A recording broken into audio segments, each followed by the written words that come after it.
ಇವತ್ತು ಕೊರಗಜ್ಜನ ಬಗ್ಗೆ ತುಂಬಾ ಜನ ಹೇಳೋದನ್ನ ನಾನು ಕೇಳಿದೀನಿ ಸರ್. ಕಾಂತಾರ ಸಿನಿಮಾ ಆದ ನಂತರದಲ್ಲಿ ಕೊರಗಜ್ಜ ಇಲ್ಲ, ಅಂದ್ರೆ ಅದಾದ ನಂತರ ಕೋಲ ಕೊರಗಜ್ಜ ಅನ್ನೋದನ್ನ ನಾನು ತುಂಬಾ ಕೇಳಿದೀನಿ. ಅಂದ್ರೆ ಅದ್ರ ದಕ್ಷಿಣ ಕನ್ನಡದ ದೇವರುಗಳ ಬಗ್ಗೆ ಜಾಸ್ತಿ ಮಾತಾಡೋದನ್ನ ನಾನು ಕೇಳಿದೀನಿ. ನಿಮಗೆ ಅಂದ್ರೆ ನೀವು ದೇವ್ರನ್ನ ನಂಬ್ತೀರಾ ಹೇಗೆ ಅಂತ? ಹಾ, ನಿಮಗೆ ಒಂದು ಸಣ್ಣ ವಿಷಯ ಹೇಳ, ಕಣ್ಣಿಗೆ ಕಾಣುವಷ್ಟೇ ಸತ್ಯ ಅನ್ನೋದು ಮೂರ್ಖರದ ಮಾತು ಅಂತ ಅನ್ಸಲ್ಲ.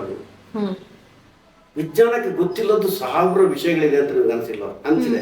ಪ್ರಾಕ್ಟಿಕಲ್ ಸತ್ಯ, 1000 ಗೊತ್ತಿಲ್ಲದ ವಿಷಯಗಳು ಯಾವುದು? ಈ ನಮ್ಮಲ್ಲಿ ಆಕ್ಟಿಂಗ್ ಅಲ್ಲಿ ಲುಕ್ಗಳ ಬಗ್ಗೆ ಹೇಳ್ತೀವಿ. ಈಗ ಮಗು ಗ್ರೌಂಡ್ ಲೆವೆಲ್ ಅಲ್ಲಿ ನಡೆಯುತ್ತೆ, ತಾಯಿ ತುಂಬಾ ಜಾಗೃತಿ ಮಾಡ್ತಾಳೆ.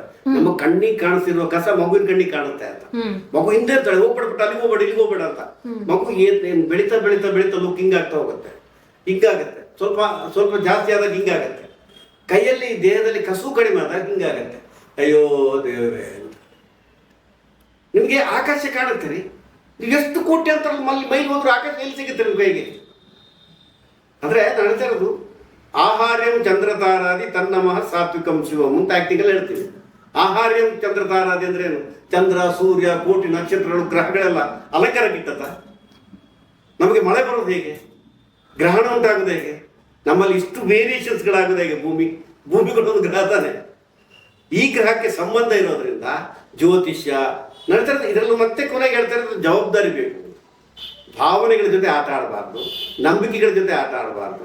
ಅದರಿಂದ ಆಸ್ತಿಕ ನಾಸ್ತಿಕ ಅನ್ನೋ ವಿಭಾಗನೇ ಇಲ್ಲ. ಇಸ್ರೋದವರು ಅಥವಾ ಬೇರೆ ನಾಸಾದವರು ಲಾಂಚ್ ಮಾಡುವಾಗ ರಾಹುಕಾಲ ನೋಡ್ತಾರೆ, ಈಗಲೂ ಗುಳಿಗಾಲ ನೋಡ್ತಾರೆ ಒಂದು ಸ್ಯಾಟಲೈಟ್ ಲಾಂಚ್ ಮಾಡುವಾಗ. ಇದು ನಮಗೆ ತಿಳ್ಕೊಳ್ಬೇಕಾದ ಅಂಶ. ವಿಜ್ಞಾನ ಅಂದ ತಕ್ಷಣ ಎಲ್ಲವನ್ನೂ ರಿಜೆಕ್ಟ್ ಮಾಡೋದಕ್ಕೆ ವಿಜ್ಞಾನ ಅಂತ ಕರೆಯೋದಿಲ್ಲ. ಅದು ಜ್ಞಾನ, ಅದು ವಿಶೇಷವಾದ ಜ್ಞಾನ ವಿಜ್ಞಾನ ಅಂತ. ಒಂದು ವಿಷಯದ ಬಗ್ಗೆ ವಿಶೇಷವಾದ ಜ್ಞಾನ ಇರುತ್ತೆ ನನಗೆ, ಇದು ರಿಜೆಕ್ಷನ್ ಅಂಶ ಅಲ್ಲ. ಅದರಿಂದ ನಡ್ತಾ ಇರೋದು ನೋಡಿ. ನಾನು ಸಣ್ಣ ಎಕ್ಸಾಂಪಲ್ ಹೇಳಿದ್ರೆ, ನನ್ನ ತಾಯಿ ಸತ್ತಾಗ ತಾಯಿನ ಬರ್ನ್ ಮಾಡಿದ್ಮೇಲೆ ಮನೆಗೆ ಬಂದೆ. ಅನ್ನ ಹತ್ರ ಹೇಳಿದೆ, ಬರ್ನ್ ಆದ್ಲಲ್ಲ ತಾಯಿ, ಇನ್ನೂ ಬಾಕಿ ಕೆಲಸ ಎಲ್ಲ ನೀವು ಮಾಡು, ನನ್ನ ಕೈಯಿಂದ ಅದಷ್ಟು ಕೊಡ್ತೀನಿ ನಾನು. ನನ್ನ ಮಾವ ಗೊತ್ತಾಗ್ಬಿಟ್ಟು ಕ್ರಿಯೆ ಹಿಡಿ. ನಾನು ಆಮೇಲೆ ಕೂತ್ಕೊಂಡು ಯೋಚನೆ ಮಾಡಿದೆ, ಈಗ ಅಮ್ಮನ ಕ್ರಿಯೆ ಇಲ್ಲದೆ ಬಂದಿದ್ರೆ ಇದು ಕ್ರಾಂತಿ ಅಂತ ಆಗ್ತಿತ್ತ? ಅಮ್ಮ ಬದುಕಿದ್ದಾಗ ಅವಳಿಗೆ ಏನೂ ಕೊಡಲಿಲ್ಲ ನಾನು. ಎಟ್ಲೀಸ್ಟ್ ಸತ್ತು ಮೇಲೆ ಅದು ನಾವು ಆತ್ಮ ಪರಮಾತ್ಮ ಅಂತ ಕರೆಯುವಂಥವ್ರು, ಅವಳ ಆತ್ಮಕ್ಕೆ ನೆಮ್ಮದಿ ಸಿಗುತ್ತೆ ಅಂತಾದರೆ, ನಾನು ಕೆಲಸ ಮಾಡಿದ್ರಿಂದ ನನ್ನ ಆತ್ಮಕ್ಕೊಂದು ನೆಮ್ಮದಿ ಸಿಗುತ್ತಲ್ಲ, ನನಗೆ ಫ್ರಸ್ಟ್ರೇಷನ್ ಕಾಡಲ್ಲ, ಗೊಂದಲ ಕಾಡಲ್ಲ. ಈಗ ಅಮ್ಮ ಸತ್ತೋದ ಮೇಲೆ ಎಲ್ಲಿರ್ತಾಳೆ? ನನ್ನ ಆತ್ಮದಲ್ಲಿ ಇರ್ತಾಳೆ, ನನ್ನ ಒಳಗಿನ ಮನಸ್ಸಲ್ಲಿ ಇರ್ತಾಳೆ, ಸೂಕ್ತ ವೃತ್ತಿಯಲ್ಲಿ ಇರ್ತಾಳೆ. ಸೂಕ್ತ ಪ್ರಜ್ಞೆಯನ್ನು ಗಲಿಬಿಲಿ ಮಾಡಿಕೊಂಡ್ರೆ ಹೆಂಗೆ ಬದುಕಿದ್ದಾರೆ? CN ಮಂಜುನಾಥ್ ಹೇಳ್ತಾರೆ, 99.9% ಮೆಂಟಲಿ ಪೇಷಂಟ್ ಇದ್ದಾರೆ, ನಾನು ನೀವು ಸೇರಿ ಅಂತ. ಪರ್ಸೆಂಟೇಜ್ ಸ್ವಲ್ಪ ಡಿಫರೆನ್ಸ್ ಇರ್ಬೋದು ಅಂತ. ಈ ಮೆಂಟಲಿ ಪೇಷನ್ಸ್ಗೆ ಮತ್ತಷ್ಟು ಕಾಂಟ್ರಿಬ್ಯೂಷನ್ ಮಾಡಿಕೊಂಡು ಬದುಕಲ್ಲಿ ಯಾವುದನ್ನು ಅನುಭವಿಸೋಕ್ಕಾಗದೇ ಇದ್ರೆ ಇದನ್ನು ಬದುಕಕ್ಕೆ ಕರೀತಾರ? ನನಗೆ ಅದರಿಂದ ಬುದ್ಧಿಜೀವಿ ಅನ್ನೋದು ಸ್ಲ್ಯಾಂಗ್ ವರ್ಡ್. ಓಪನ್ ಆಗಿ ಹೇಳ್ತೀನಿ, ಸ್ಲ್ಯಾಂಗ್ ವರ್ಡ್ ಅದು. ನಾನು ಕೇಳಿದ್ರಿಗೆ ಬುದ್ಧಿ ಇಲ್ವಾ? ಪ್ರಪಂಚದಲ್ಲಿ ಬೇರೆ ಯಾರಿಗೂ ಬುದ್ಧಿ ಇಲ್ವಾ? ಎಲ್ಲರ ಬುದ್ಧಿ ನೀವು ಬುದ್ಧಿಗೆ ತಗೊಂಡಿದ್ದಾನ? ಪ್ರಗತಿ ಪರೋರು ಅಂತ. ಏನು ಪ್ರಗತಿ ಪರೋರು? ಎಲ್ರಿಗೂ ಪ್ರಗತಿ ಬಗ್ಗೆ ಚಿಂತನೆ ಇಲ್ವಾ? ನಾನು ಹೇಳ್ತಾ ಇರೋದು ಸ್ವಯಂ ಘೋಷಿತ ಮಾನವ ಅಂತ ಕರಿಬೋದು. ಸ್ವಯಂ ಘೋಷಿತ ಪಟ್ಟ ಅವನಿಗೆ ಅಂತ, ಅವನೇ ಘೋಷಣೆ ಮಾಡ್ಕೊಂಡಿದ್ದು, ಬೇರೆ ಯಾರು ಕೊಟ್ಟದ್ದಲ್ಲ. ನಿಮ್ಮ ಜೀವನದಲ್ಲಿ ಸರ್ ದೇವ್ರ ವಿಚಾರದಲ್ಲಿ ಏನಾದರೂ ಪವಾಡಗಳು ನಡೆದಿದೆಯಾ? ಅಥವಾ ದೇವ್ರು ಇದ್ದಾನೆ ಅನ್ನೋಂಥದ್ದೊಂದು, ಇಲ್ಲ ದೇವ್ರು ಇದ್ದಾನೆ ಅದಕ್ಕೆ ನನ್ನ ಲೈಫ್ ಇವತ್ತು ಹಿಂಗಿದೆ, ಅಥವಾ ನಾನು ಈ ಕಷ್ಟದಿಂದ ಪಾರಾದೆ ಅಂತ ಅನಿಸಿದ್ದು? ಸುಮಾರು ಸತ್ಯ ಅನಿಸುತ್ತೆ. ನಾನು ಹೇಳ್ತಿದ್ದೆ ನನಗೆ ಮಾನಸಿಕ ಸಂವೇದನೆ ಅಂತ. ಏನು ಮಾನಸಿಕ ಸಂವೇದನೆ ಅಂದರೆ, ನನಗೆ ಬೈಪಾಸ್ ಆಯಿತು, ಮ್ಯಾಸಿವ್ ಅಟ್ಯಾಕ್ ಆಯಿತು, 4 hours ಗೋಲ್ಡನ್ ಅವರ್ಸ್, 6 ಗಂಟೆ ಮೇಲೆ ಜೈಲಿಗೆ ಹೋದೆ. ನಾನು ವಿಲ್ ಪವರ್ ಇತ್ತು ನನ್ನ ಹತ್ರ. ನಾನು ನಿಮಗೆ ದೇವರು ಅಂತ ಯಾವ್ದನ್ನು ಕರಿತೀನಿ ಅಂದ್ರೆ ವಿಲ್ ಪವರ್ ದೇವರು ಅಂತ ಹೇಳ್ತೀನಿ. ನಿಮ್ಮ ಮಾನಸಿಕ ದೃಢತೆ ದೇವರು ಅಂತ ಕರಿತೀನಿ. ನೀವು ಮಾನಸಿಕವಾಗಿ ಅಸ್ವಸ್ಥವಾಗಲಿಲ್ಲ ಅದೇ ದೈವತ್ವ ಅಂತ ಕರಿತೀನಿ ನಾನು. ಅರ್ಥಾತ್ ಒಬ್ಬ 100 ವರ್ಷ ಯಾಕೆ ಬದುಕ್ತಾರೆ ಅಂದ್ರೆ ಅವ್ನು ಮಾನಸಿಕ ರೋಗಿ ಅಲ್ಲ ಅನ್ನೋ ಕಾರಣಕ್ಕೋಸ್ಕರ. ಅರ್ಥಾತ್ ಕಡಿಮೆ ಪರ್ಸೆಂಟೇಜ್ ಇದ್ದ ರೋಗಿ ಅಂತ ಕರಿಬೋದು ಅವನ್ನ. ಬಟ್ ನಾನು ಹೇಳ್ತಾ ಇರೋದು, ಅಲ್ಲಿಗೆ ನಾವು ಊರಲ್ಲಿ ಒಬ್ರು ನಮ್ಮ ದೇವಸ್ಥಾನ, ನಾನು ಪೂಜೆ ಮಾಡಿದ ದೇವಸ್ಥಾನದಲ್ಲಿ ನನ್ನ ಮಾವ ಹೇಳಿದ್ರಂತೆ, ಇಲ್ಲ ಆಪರೇಷನ್ ಥಿಯೇಟರ್ಗೆ ದೇವರೇ ಹೋಗ್ತಾನೆ, ನೀನು ಯಾಕೆ ಎದುರ್ತಿ ಅಂತ ನಾನು ನನ್ನ ಹತ್ರ ಹೇಳತ್ತಂತೆ. ನನ್ನ ಹಚ್ಕೊಂಡು ಕೇಳ್ದ, ನನ್ನ ತಮ್ಮಂಗೆ ಬೈಪಾಸ್ ಆಗ್ತಾ ಇದೆ. ಅವಾಗ ಅವ್ರು ಹೇಳಿದ್ರಂತೆ, ಇಲ್ಲ ದೇವರೇ ಹೋಗ್ತಾನೆ ಒಳಗಡೆ ಅಂತ. ಈ ಒಂದು ಮಾತು ನಿಮ್ಮ ಒಳಗಡೆ ಕಾನ್ಫಿಡೆನ್ಸ್ ತುಂಬುತ್ತೆ. ಈ ಕಾನ್ಫಿಡೆನ್ಸ್ ಇದೆಯಲ್ಲ ನಿಮ್ಮನ್ನು ಬದುಕಿಸುತ್ತೆ ಅಂತ. ಏನಾಗ್ತಾ ಇರೋದು, ತುಂಬಾ ಸುಸ್ತಾದವನಿಗೆ ಒಂದು ತೊಟ್ಟು ನೀರು ಕೊಡ್ರಿ ಸಾಕಾಗುತ್ತೆ. ತುಂಬಾ ಕಷ್ಟದಲ್ಲಿದ್ದವನು ಮಾತು ಕೇಳಿ ನೀವು ಸಹಾಯ ಮಾಡಬೇಕಾಗಿಲ್ಲ, ಕಿವಿಯಾಗಿ ಅವನಿಗೆ ಸಾಕಾಗುತ್ತೆ. ಅವನಿಗೆ ಈ ಔಟ್ಲೆಟ್ ಇಲ್ಲದೆ ನಾವು ಮಾನಸಿಕ ರೋಗಿಗಳಾಗೋದನ್ನು. ಹಾಗೆ ಸಿಕ್ಕಾಪಟ್ಟ ಟೈಮಲ್ಲಿ ನನ್ನ ಕೈಲಿ ದುಡ್ಡೇ ನಿಲ್ತಾ ಇರಲಿಲ್ಲ. ನಾನೊಬ್ಬ ಕಸಿನಿಗೆ ಫೋನ್ ಮಾಡಿದೆ, ನಮ್ಗೆ ಏನೋ ಕೊಟ್ಟ. ಅದು ಏನು ಕೊಟ್ಟ ಅನ್ನೋದು ಮುಖ್ಯ ಅಲ್ಲ. ಈಗ ನಾವು ಎಷ್ಟು ಸತಿ ಹೇಳ್ತೀವಲ್ಲ, ನಿಮ್ಗೆ ಸ್ಟೇಜ್ ಮೇಲೆ ಒಂದು ಸಣ್ಣ ಇದು ಗೊಂಬೆನೆ ಕೊಡಲಿ, 10 ಜನರ ಮುಂದೆ ಕೊಟ್ಟ ಪ್ರಶಸ್ತಿ ದೊಡ್ಡ ಪ್ರಶಸ್ತಿ ಅಂತ ಹೇಳಲ್ವ? ಸೇಮ್ ಪ್ರೋಸೆಸ್ ಇದು ಕೂಡ. ಒಂದು ದಳ ತುಳಸಿ ದಳ ಅಂತ, ತುಳಸಿ ದಳದಲ್ಲಿದ್ದ ಮೆಡಿಸಿನ್ ಮತ್ತೆ ಯಾವುದ್ರಲ್ಲಿದೆ? ಪಿಜ್ಜಾದಲ್ಲಿದೆಯಾ, ಕೊಕೊಕೋಲದಲ್ಲಿದೆಯಾ? ಇದನ್ನು ನಾವು ಡೈಲಿ ತಗೊಳ್ತಿದ್ರೆ ನನ್ನ ತಾತ 100 ವರ್ಷ ಬದುಕಿದ. ನಾವು ಹಳಬರನ್ನ ಈಗ ನನ್ನ ಹತ್ರದ್ದು ನಾವು ಎಲ್ಲಿ ಅಡ್ವಾನ್ಸ್ ಆಗಿ ಡೆವಲಪ್ ಆಗಿದ್ದೀವಿ ಗೊತ್ತಾ? ಟೆಕ್ನಿಕಲಿ ಇದು ಸೈಂಟಿಫಿಕ್ ಆಗಿ ಮತ್ತೊಂದು ಹಾರ್ಡ್ಲಿ ಡೆವಲಪ್ ಆಗಿಲ್ಲ. ನಾವು ಸಂಬಂಧಗಳು ಡೆವಲಪ್ ಆಗಿಲ್ಲ. ನಮ್ಮಲ್ಲಿ ಎಲ್ಲ ಬೇರುಗಳು ಕಡ್ಕೋತಾ ಇದ್ದೀವಿ. ನಮ್ಮ ಮನೆ ಹೆಂಗೆ ಸಂಬಂಧ ಕರೆಕ್ಟಾಗಿ ನಿಲ್ಲುತ್ತೆ ನೆಲದಲ್ಲಿ. ಇದು ದೊಡ್ಡ ವಿಶೇಷ. ಅಂದರೆ ತಾತ ಕೂಡ ದೇವರಾಗ್ತಾನೆ ನಾವು ಕರೆಕ್ಟಾಗಿ ನಂಬ್ತಾ ಹೋದರೆ. ದೈವತ್ವ ಅನ್ನೋದು ನಿಮ್ಮ ಮನಸ್ಸಲ್ಲಿ ಅಚ್ಚಳಿಯದೆ ನಿಮಗೊಂದು ಎಕ್ಸ್ಪೀರಿಯನ್ಸ್ ಕೊಟ್ಟಂತ ಒಂದು ವ್ಯಕ್ತಿ, ಒಂದು ಜಾಗ ಅಂತ ಕರೆಯೋದು. ಓಕೆ. ಇವತ್ತು ಸರ್ ಜನ ಈಗ ಯಾವುದೇ ಜನರು ತಗೊಳ್ಳಿ, ಏನೇನೋ ಸಮಸ್ಯೆಗಳಿಂದ ಕೊರಗ್ತಾ ಇರ್ತಾರೆ. ಕಟ್ಟ ಕಡೆಯ ಪ್ರಶ್ನೆ ನಾನು ತುಂಬ ಕೇಳೋದೇನಂತಂದರೆ, ಯಾಕೆ ನನಗೆ ಇಂಥ ಕಷ್ಟ, ಯಾಕೆ ನನಗೆ ಇಷ್ಟೊಂದೆಲ್ಲ ಸಮಸ್ಯೆ, ನಾನು ಯಾರಿಗೆ ಏನು ಮಾಡಿದ್ದೀನಿ ಅಂತ. ಇದಕ್ಕೆ ನಿಮ್ಮ ಉತ್ತರ ಏನು ಸರ್? ಇಲ್ಲ ಸರ್, ಇದಕ್ಕೆ ಮೇಡಮ್ ಇದಕ್ಕೊಂದು ಸಣ್ಣ ಎಕ್ಸಾಂಪಲ್ ಕೊಡ್ಬೇಕು. ನಾನು ಮಂಜುನಾಥ್ ಮಗನ ಡಾಕ್ಟರ್ ಸಾತ್ವಿಕನ್ನ ಮೀಟ್ ಮಾಡಕ್ಕೆ ಹೋಗ್ತೀನಿ 6 ತಿಂಗಳು ಅನ್ಸುತ್ತೆ, 7 ತಿಂಗಳು ಅನ್ಸುತ್ತೆ. ಸರ್ ಹೋದಾಗ ನಾನು ಹೆಂಡ್ತಿಗೆ ಪಾಪ ಒಂದು ಟೆನ್ಷನ್ ಇರುತ್ತೆ. ಗಂಡ ಏನೋ ಮಾಡ್ತಾರೆ, ಅವರೆಲ್ಲ ಕರೆಕ್ಟ್ ಮಾಡಲ್ಲ, ನಂಗೆ ಇದು ಮಾಡಲ್ಲ ಅಂತ ಹೇಳಿ ಅದು ಎಲ್ಲರೂ ಹೇಳ್ತಾರೆ, ದೊಡ್ಡ ವಿಷಯ. ನಾನು ಸಾತ್ವಿಕ ಮುಂದೆ ಒಂದು ಮಾತಾಡಿದೆ ಹೆಂಡ್ತಿಗೆ, ನೋಡು ನಾನು ಮೆಂಟಲಿ ಪೇಷಂಟ್ ಮಾಡಬೇಡ ಅಂತ. ಇದು ಯಾಕೆ ಹೇಳ್ತಾ ಇದ್ದೀನಿ ಅಂದರೆ, ಕಷ್ಟಗಳು ಬರದಿರುವಂಥ ಯಾವ ಸಂಸಾರವೂ ಇಲ್ಲ, ಯಾವ ವ್ಯಕ್ತಿನೂ ಇಲ್ಲ.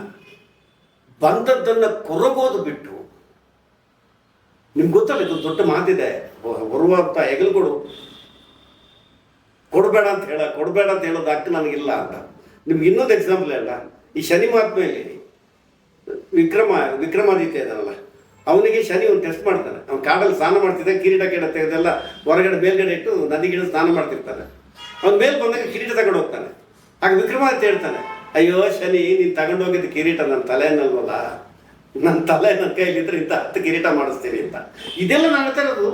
ಆಮೇಲೆ ಇನ್ನೊಂದು ಮಾತಿದೆ, ಚೋಳ ದೇಶದ ರಾಜ್ಯ ಎಲ್ಲನ ಕಳ್ಕೊಂಡು ಒಂದು ಮರದ ಪುಟದಲ್ಲಿ ಅರ್ಥ ಕೂತಿರ್ತಾನಂತೆ. ಅವಾಗ ನಾರದ ಬರ್ತಾನೆ. ನಾರದ ಬಂದ್ಬಿಟ್ಟು, ಯಾಕೆ ರಾಜ ಹಿಂಗೆ ಅರ್ಥ ಇದೆಯಾ ಅಂತ ಕೇಳ್ತಾನಂತೆ.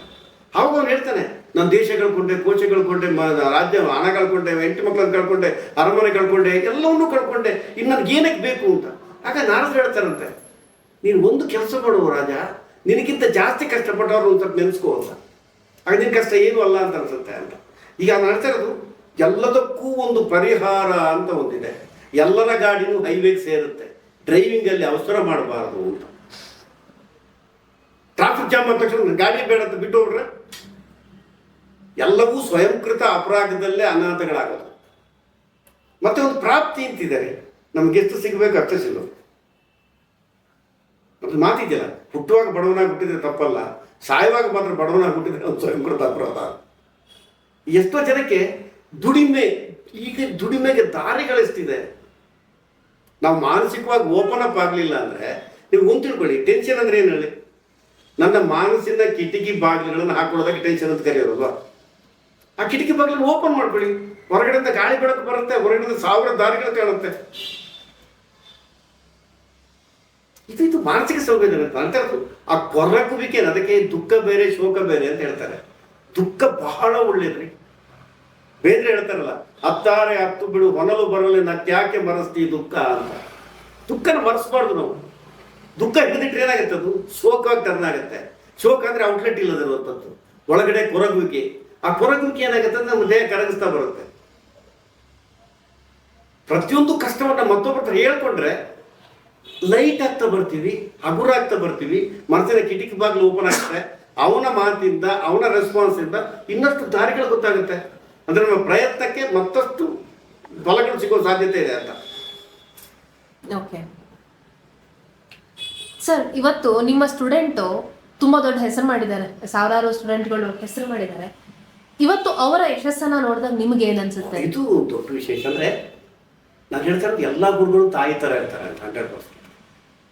ಕ್ಲಾಸ್ ಮಾಡುವಾಗ ಮಕ್ಕಳಿಗೆ ಬೈದಂಗೆ ಬೈತಿರ್ತಾರೆ. ಅಮ್ಮ ಕಾಲು ಮುರಿದೀನಿ ಅಂತ ಒಂದು ಮಗುಗೆ ಬೈತಾಳೆ ಅಂತ ತಿಳ್ಕೊಂಡು, ನಿಜವಾಗ್ಲೂ ಕಾಲು ಮುರಿಯಲ್ಲ. ಅಂದರೆ ನಾನು ಸಿಟ್ಟು ಮಾಡ್ದಂಗೆ ಮಾಡ್ತೀನಿ, ಮಗುಗೆ ಎಚ್ಚರಿಸೋದಕ್ಕೆ, ಮಗಿನ ಬಗ್ಗೆ ಜವಾಬ್ದಾರಿ ಬರೋದಕ್ಕೆ ಮತ್ತೆ ಪ್ರೀತಿಯಿಂದ ಬೈಯುವಂಥದ್ದು. ಹಾಗೆ ಹೇಳ್ತಾ ಹೇಳ್ತಾ ಹೇಳ್ತಾ ಹೋದಾಗ ಆ ಮಕ್ಕಳು ಕೇಳಿಕೊಂಡು ಅದನ್ನು ಅಳವಡಿಸ್ಕೊಂಡು ಅಥವಾ ತನ್ನದೇ ರೀತಿಯಲ್ಲಿ ಪ್ರೆಸೆಂಟ್ ಮಾಡ್ತಾ ಸಮಾಜದಲ್ಲಿ ಒಂದು ಪ್ರತಿಷ್ಠಿತ ಸ್ಥಾನ ಪಡಿತಾರೆ ಅಂದರೆ ಇದಕ್ಕಿಂತ ದೊಡ್ಡ ಸ್ಥಾನಮಾನಗಳಿಲ್ಲ ಅಂತ ಕರೆಯೋದು. ತುಂಬ ಅದ್ಭುತವಾದ ಸ್ಥಾನಮಾನ ಇಲ್ಲ. ನನಗೆ ತುಂಬ ಈಗ ಇವಳಿಗೆ ರಕ್ಷಿತಾಗೆ ಶೂಟಿಂಗ್ ಹಿಂದೆ ಅಪ್ಪು ಸಿನಿಮಾ ಶೂಟಿಂಗ್ ಹಿಂದಿನ ಕ್ಲಾಸ್ ಮಾಡಿ ಕಳಿಸಿದ್ದೀನಿ. ಸುಂದರಶ್ರೀಗೆ ಒಂದು ಸೋಲೋ ಡೈರೆಕ್ಟ್ ಮಾಡಿದ್ದೀನಿ ನಾನು. ವೈಜಯಂತಿ ಕಳಿಸ್ಕೊಂಡು ನಾನು ಅವಳಿಗೊಂದು ಸೋಲೋ ಡೈರೆಕ್ಟ್ ಮಾಡಿದೆ ನಾನು. ಆದರೆ ಇದು ಏನಂದರೆ ನಡ್ತಾ ಇರೋದು, ನೀವು ಯಾವ ಅಂಶನಾದರೂ ಹೆಂಗೆ ನೋಡ್ತೀರಿ ಅನ್ನೋದು ಮುಖ್ಯ ಆಗುತ್ತೆ. ಈಗ ಒಂದು ಜಾಗ, ಒಂದು ವ್ಯಕ್ತಿ, ಒಂದು ವಿಷಯ, ಒಂದು ಪರಿಸರ, ಒಂದು ಘಟನೆ, ಇದನ್ನ ಹೆಂಗೆ ನೋಡ್ತೀರಿ ನೀವು?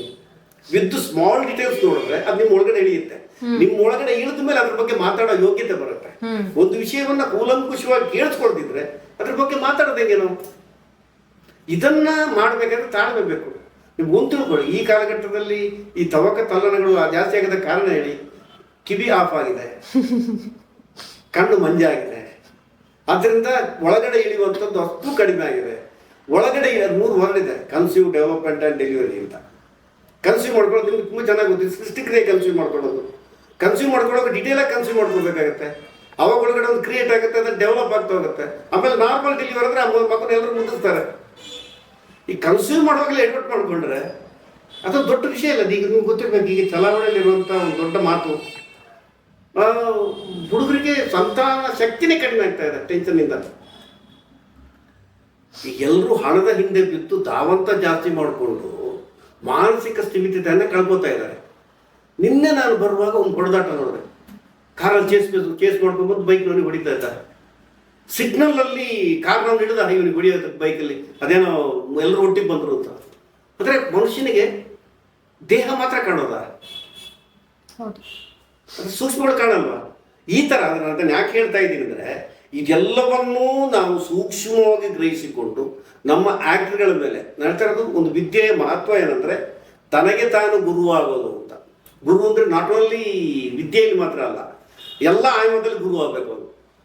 ಹಾಗೆ ನನ್ನ ಕಡೆಯಿಂದ ಟ್ರೈನಿಂಗ್ ಪಡೆದಂಥ ಅಷ್ಟು ವಿದ್ಯಾರ್ಥಿಗಳು ತುಂಬ ಒಳ್ಳೆಯ ಸ್ಥಾನಮಾನದಲ್ಲಿದ್ದಾರೆ. ಇದು ನನಗೆ ಹೆಮ್ಮೆ, ತುಂಬ ಹೆಮ್ಮೆ. ಈಗಲೂ ನಾನು ಎಲ್ಲೂ ಆಡ್ಕೊಡಲ್ಲ ನಾನು ಕ್ಲಾಸ್ ಮಾಡ್ತೀನಿ ಅಂತ.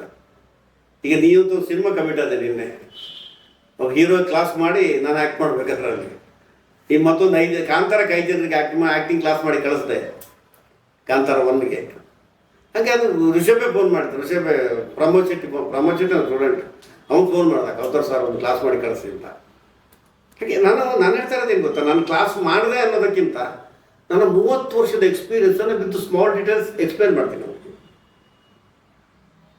ಮುಂದಿದ್ದವ್ರದ್ದು ಈಗ ನಿಮಗೆ ಟಾರ್ಚ್ ಬಿಡ್ಬೋದು, ಕಾಲಲ್ಲಿ ಹಿಡಿದು ಒಂದೊಂದೇ ಹೆಜ್ಜೆ ಇಡ್ಸೋಕ್ಕಾಗಲ್ಲ. ನಾವು ನಡ್ಕೊಂಡು ಹೋಗ್ಬೇಕು. ಅವರು ನಾವು ದಾರಿಗೆ ಬೆಳಕು ಕೊಡ್ಬೋದು. ಹಿಂಗೆ ಟಾರ್ಚ್ ಹಾಕ್ತೀನಿ, ನೋಡಪ್ಪ ದಾರಿ ಇದೆ ಸರ್, ಇಲ್ಲಿ ದಾರಿ ಮಾಡ್ಕೊಂಡು ಹೋಗ್ತೀನಿ ಅಂದರೆ ಹೋಗಪ್ಪ ಅಂತೀನಿ, ಜಾಗ್ರತೆ ಮಾಡಿ ಹೋಗ್ತೀನಿ ಅಷ್ಟೇ.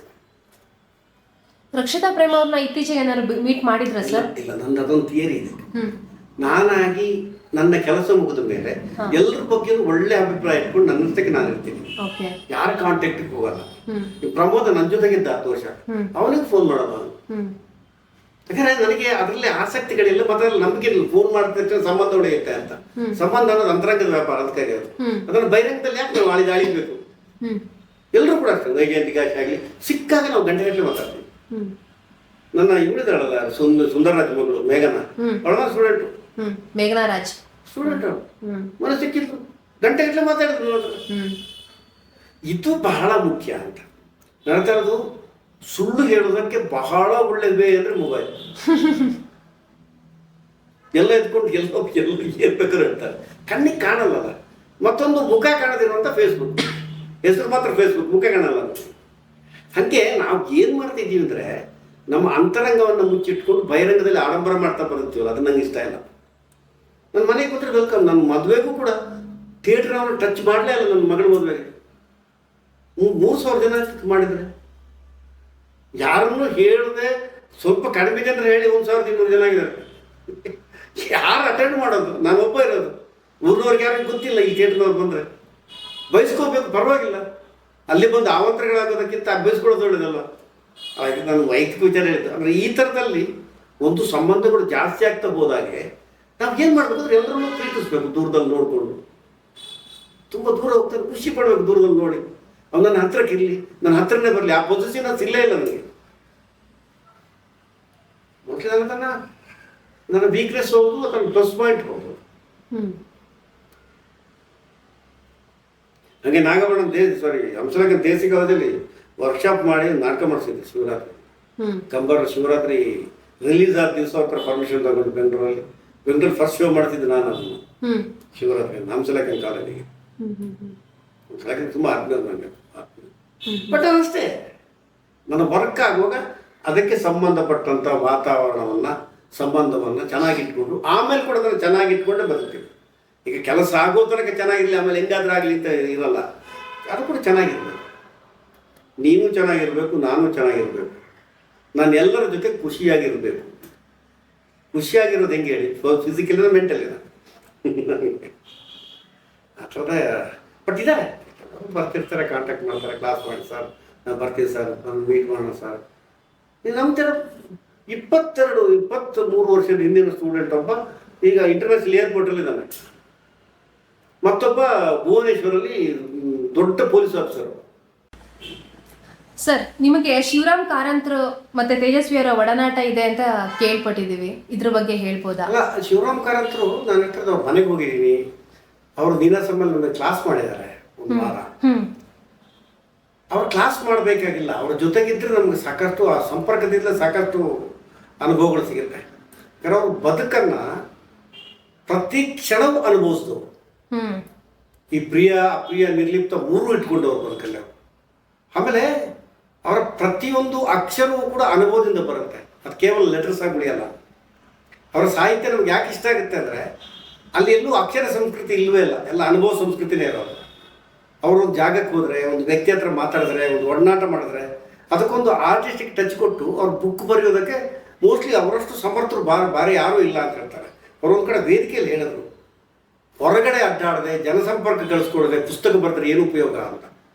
ಹಿರಿಯರೊಂದು ಮಾತಾಡ್ತಾರಮ್ಮ, ದೇಶ ಸುತ್ತು ಕೋಶ ಓದು ಅಂತ. ಫಸ್ಟಿಗೆ ಕೋಶ ಓದು ಅಂತ ಹೇಳಲ್ಲ, ದೇಶ ಸುತ್ತು ಅಂತ ಹೇಳ್ತಾರೆ. ಈ ಸುತ್ತುವಿಕೆ ಇದೆಯಲ್ಲ, ನನ್ನ ಥರದ್ದು ಪ್ರತಿಯೊಂದು ಕ್ಷಣವನ್ನು ನಾವು ಅನುಭವಿಸ್ಬೇಕು. ಆ ಥರದ ಅದಕ್ಕೆ ಅನುಭವಿ ಅಂತ ಕರೆಯೋದು. ಶಿವರಾಮ್ ಕಾರಂತರಾಗಲಿ, ಕುವೆಂಪು ಆಗಲಿ, ತೇಜಸ್ವಿ ಕೂಡ ಅಷ್ಟೇ. ಅವರ ಚಿದಂಬರ ಮಾಡುವಾಗ ನಮ್ಮ ಜೊತೆಗೆ ಇದ್ದರು. ಅವರು ಸುಬ್ಬಣ್ಣ ಹತ್ರ ಒಂದು ಮಾತಾಡಿದ್ರು. ಸುಬ್ಬಣ್ಣ ಕೇಳಿದ್ರು ಅವಾಗ, ನಮಗೊಂದು ನಾಟಕ ಬರ್ಕೊಡಿ ಅಂತ. ಇಲ್ಲೇ ಇತ್ತು ನಾಟಕ ಬರೀರಿ ಅಂತ. ಸುಬ್ಬಣ್ಣ, ನಿನ್ನ ಈ ಇಂಟರ್ಪ್ರಿಟೇಷನ್ ನನಗೆ ಗೊತ್ತಾಗಲ್ಲ ಅಂದರು. ಅಂದರೆ ಅವರು ಒಂಥರ ಹಳ್ಳಿಯಲ್ಲಿ ನೇಚರ್ ಜೊತೆ ಮುಗ್ಧವಾಗಿ ತೊಡಗಿಸ್ಕೊಂಡ್ರು. ಕೃಷಿ ಸಂಸ್ಕೃತಿಯವರು ಅಂತ. ಈ ಕೃಷಿ ಸಂಸ್ಕೃತಿ ತುಂಬ ವಿಶೇಷ. ಹಾಗೆ ಇವರೆಲ್ಲ ನಾನು ತೇಜಸ್ವಿ ಹತ್ರ ಮಾತಾಡೋಲ್ಲ ಅಷ್ಟೇ. ಅವರ ಒಂದು ಈ ಗೋಸಾಯಿಗಳು ಅಂತ ಒಂದು ಬರುತ್ತೆ ಚಿದಂಬರ. ನಾನು ಆಚಾರ್ಯ ಪಾತ್ರ ಮಾಡ್ತಿದ್ದೆ. ಆಚಾರ್ಯ ಪಾತ್ರ ಗೋಸಾಯಿಗಳು ಹೋಗ್ತಾರೆ, ನಾವು ಈಗ ತಂದೆನ ಕರ್ಕೊಂಡು ಹೋಗ್ತಾರೆ. ಅವ್ರ ಕತೆ ಹೇಳುವಾಗ ಅವ್ರದ್ದೇ ಕದ ಮೇಲೆ ಅದು ಗಂಡನ ಕರ್ಕೊಂಡು ಇಲ್ಲ ಸರ್, ತಂದೆ ಅಲ್ಲ, ಅವರಲ್ಲಿ ಎರಡೂ ಒಂದೇ ಅಂತ. ಅಂದರೆ ಎಷ್ಟು ಸಹಜವಾಗಿ ಹೇಳ್ತಾರೆ ಅಂದರೆ ಅದು ಹಾಸೋಕ್ಕಾಗಿ ನೋಡ್ಬಿಟ್ಟಿದ್ದಾರೆ ಅವರು ಅದನ್ನು. ಆಮೇಲೆ ಫಸ್ಟ್ ಶೋ ಆಯಿತು ಅಲ್ಲಿ ಅವರ ಊರಲ್ಲಿ. ಶೋ ಆದಾಗ ಅವ್ರು ಮನಸ್ಸು ಹೇಳ್ತಾರೆ, ನನಗೆ ಆಚಾರ್ಯ ಕಣ್ಣು ಮತ್ತು ತುರುಕಿ ಈಗಲೂ ಕಾಣುತ್ತೆ ಅಂತ. ಅಷ್ಟು ದೊಡ್ಡ ವ್ಯಕ್ತಿ ಒಂದು ಕ್ಯಾರೆಕ್ಟರ್ನ ಅಷ್ಟು ಆ ಡಿಟೇಲಾಗಿ ನೋಡಬೇಕು ಅಂದರೆ ಅವ್ರ ಒಳಗಿನ ಸಂವೇದನೆ ಎಷ್ಟು ಚೆನ್ನಾಗಿರ್ಬೇಕು ನೋಡಿ. ಅದಕ್ಕೆ ಯಾರು ಕಣ್ಣು ಅಂತ ಹೇಳ್ತಾರಮ್ಮ, ಒಂದು ಈ ಲೋಚನ ಮತ್ತೊಂದು ಆಲೋಚನ ಅಂತ. ಈ ಲೋಚನಕ್ಕೆ ಹೊರಗಿದ್ದೆಲ್ಲ ಕಾಣುತ್ತೆ, ಆಲೋಚನೆ ಅಂದರೆ ಒಳಗಿನ ಕಣ್ಣು, ಅದಕ್ಕೆ ಒಳಗಿಂದ ಕಾಣುತ್ತೆ ಅಂತ. ಆಲೋಚನೆ ಓಪನ್ ಮಾಡಿದೆ ಈ ಲೋಚನದಲ್ಲಿ ನೋಡಿದ್ರೆ ವೇಸ್ಟ್ ಅಂತ ಕರೆಯೋದು ನಾನು. ಹಾಗೆ ತುಂಬ ಗ್ರೇಟ್ ಅವರು ಇಬ್ಬರು ಲೆಜೆಂಡ್ಗಳು. ಲೆಜೆಂಡ್ ಅಂತ ಅದಕ್ಕೆ ಕರೆಯೋದು. ಕುವೆಂಪುರನ್ನು ನೋಡೋ ಭಾಗ್ಯ ಸಿಕ್ಕಿಲ್ಲ ನನಗೆ. ಬಟ್ ತೇಜಸ್ವಿ ಜೊತೆಗಿದ್ದೆ, ಶಿವರಾಮ್ ಕಾರಂತರ ಜೊತೆಗಿದ್ದೆ.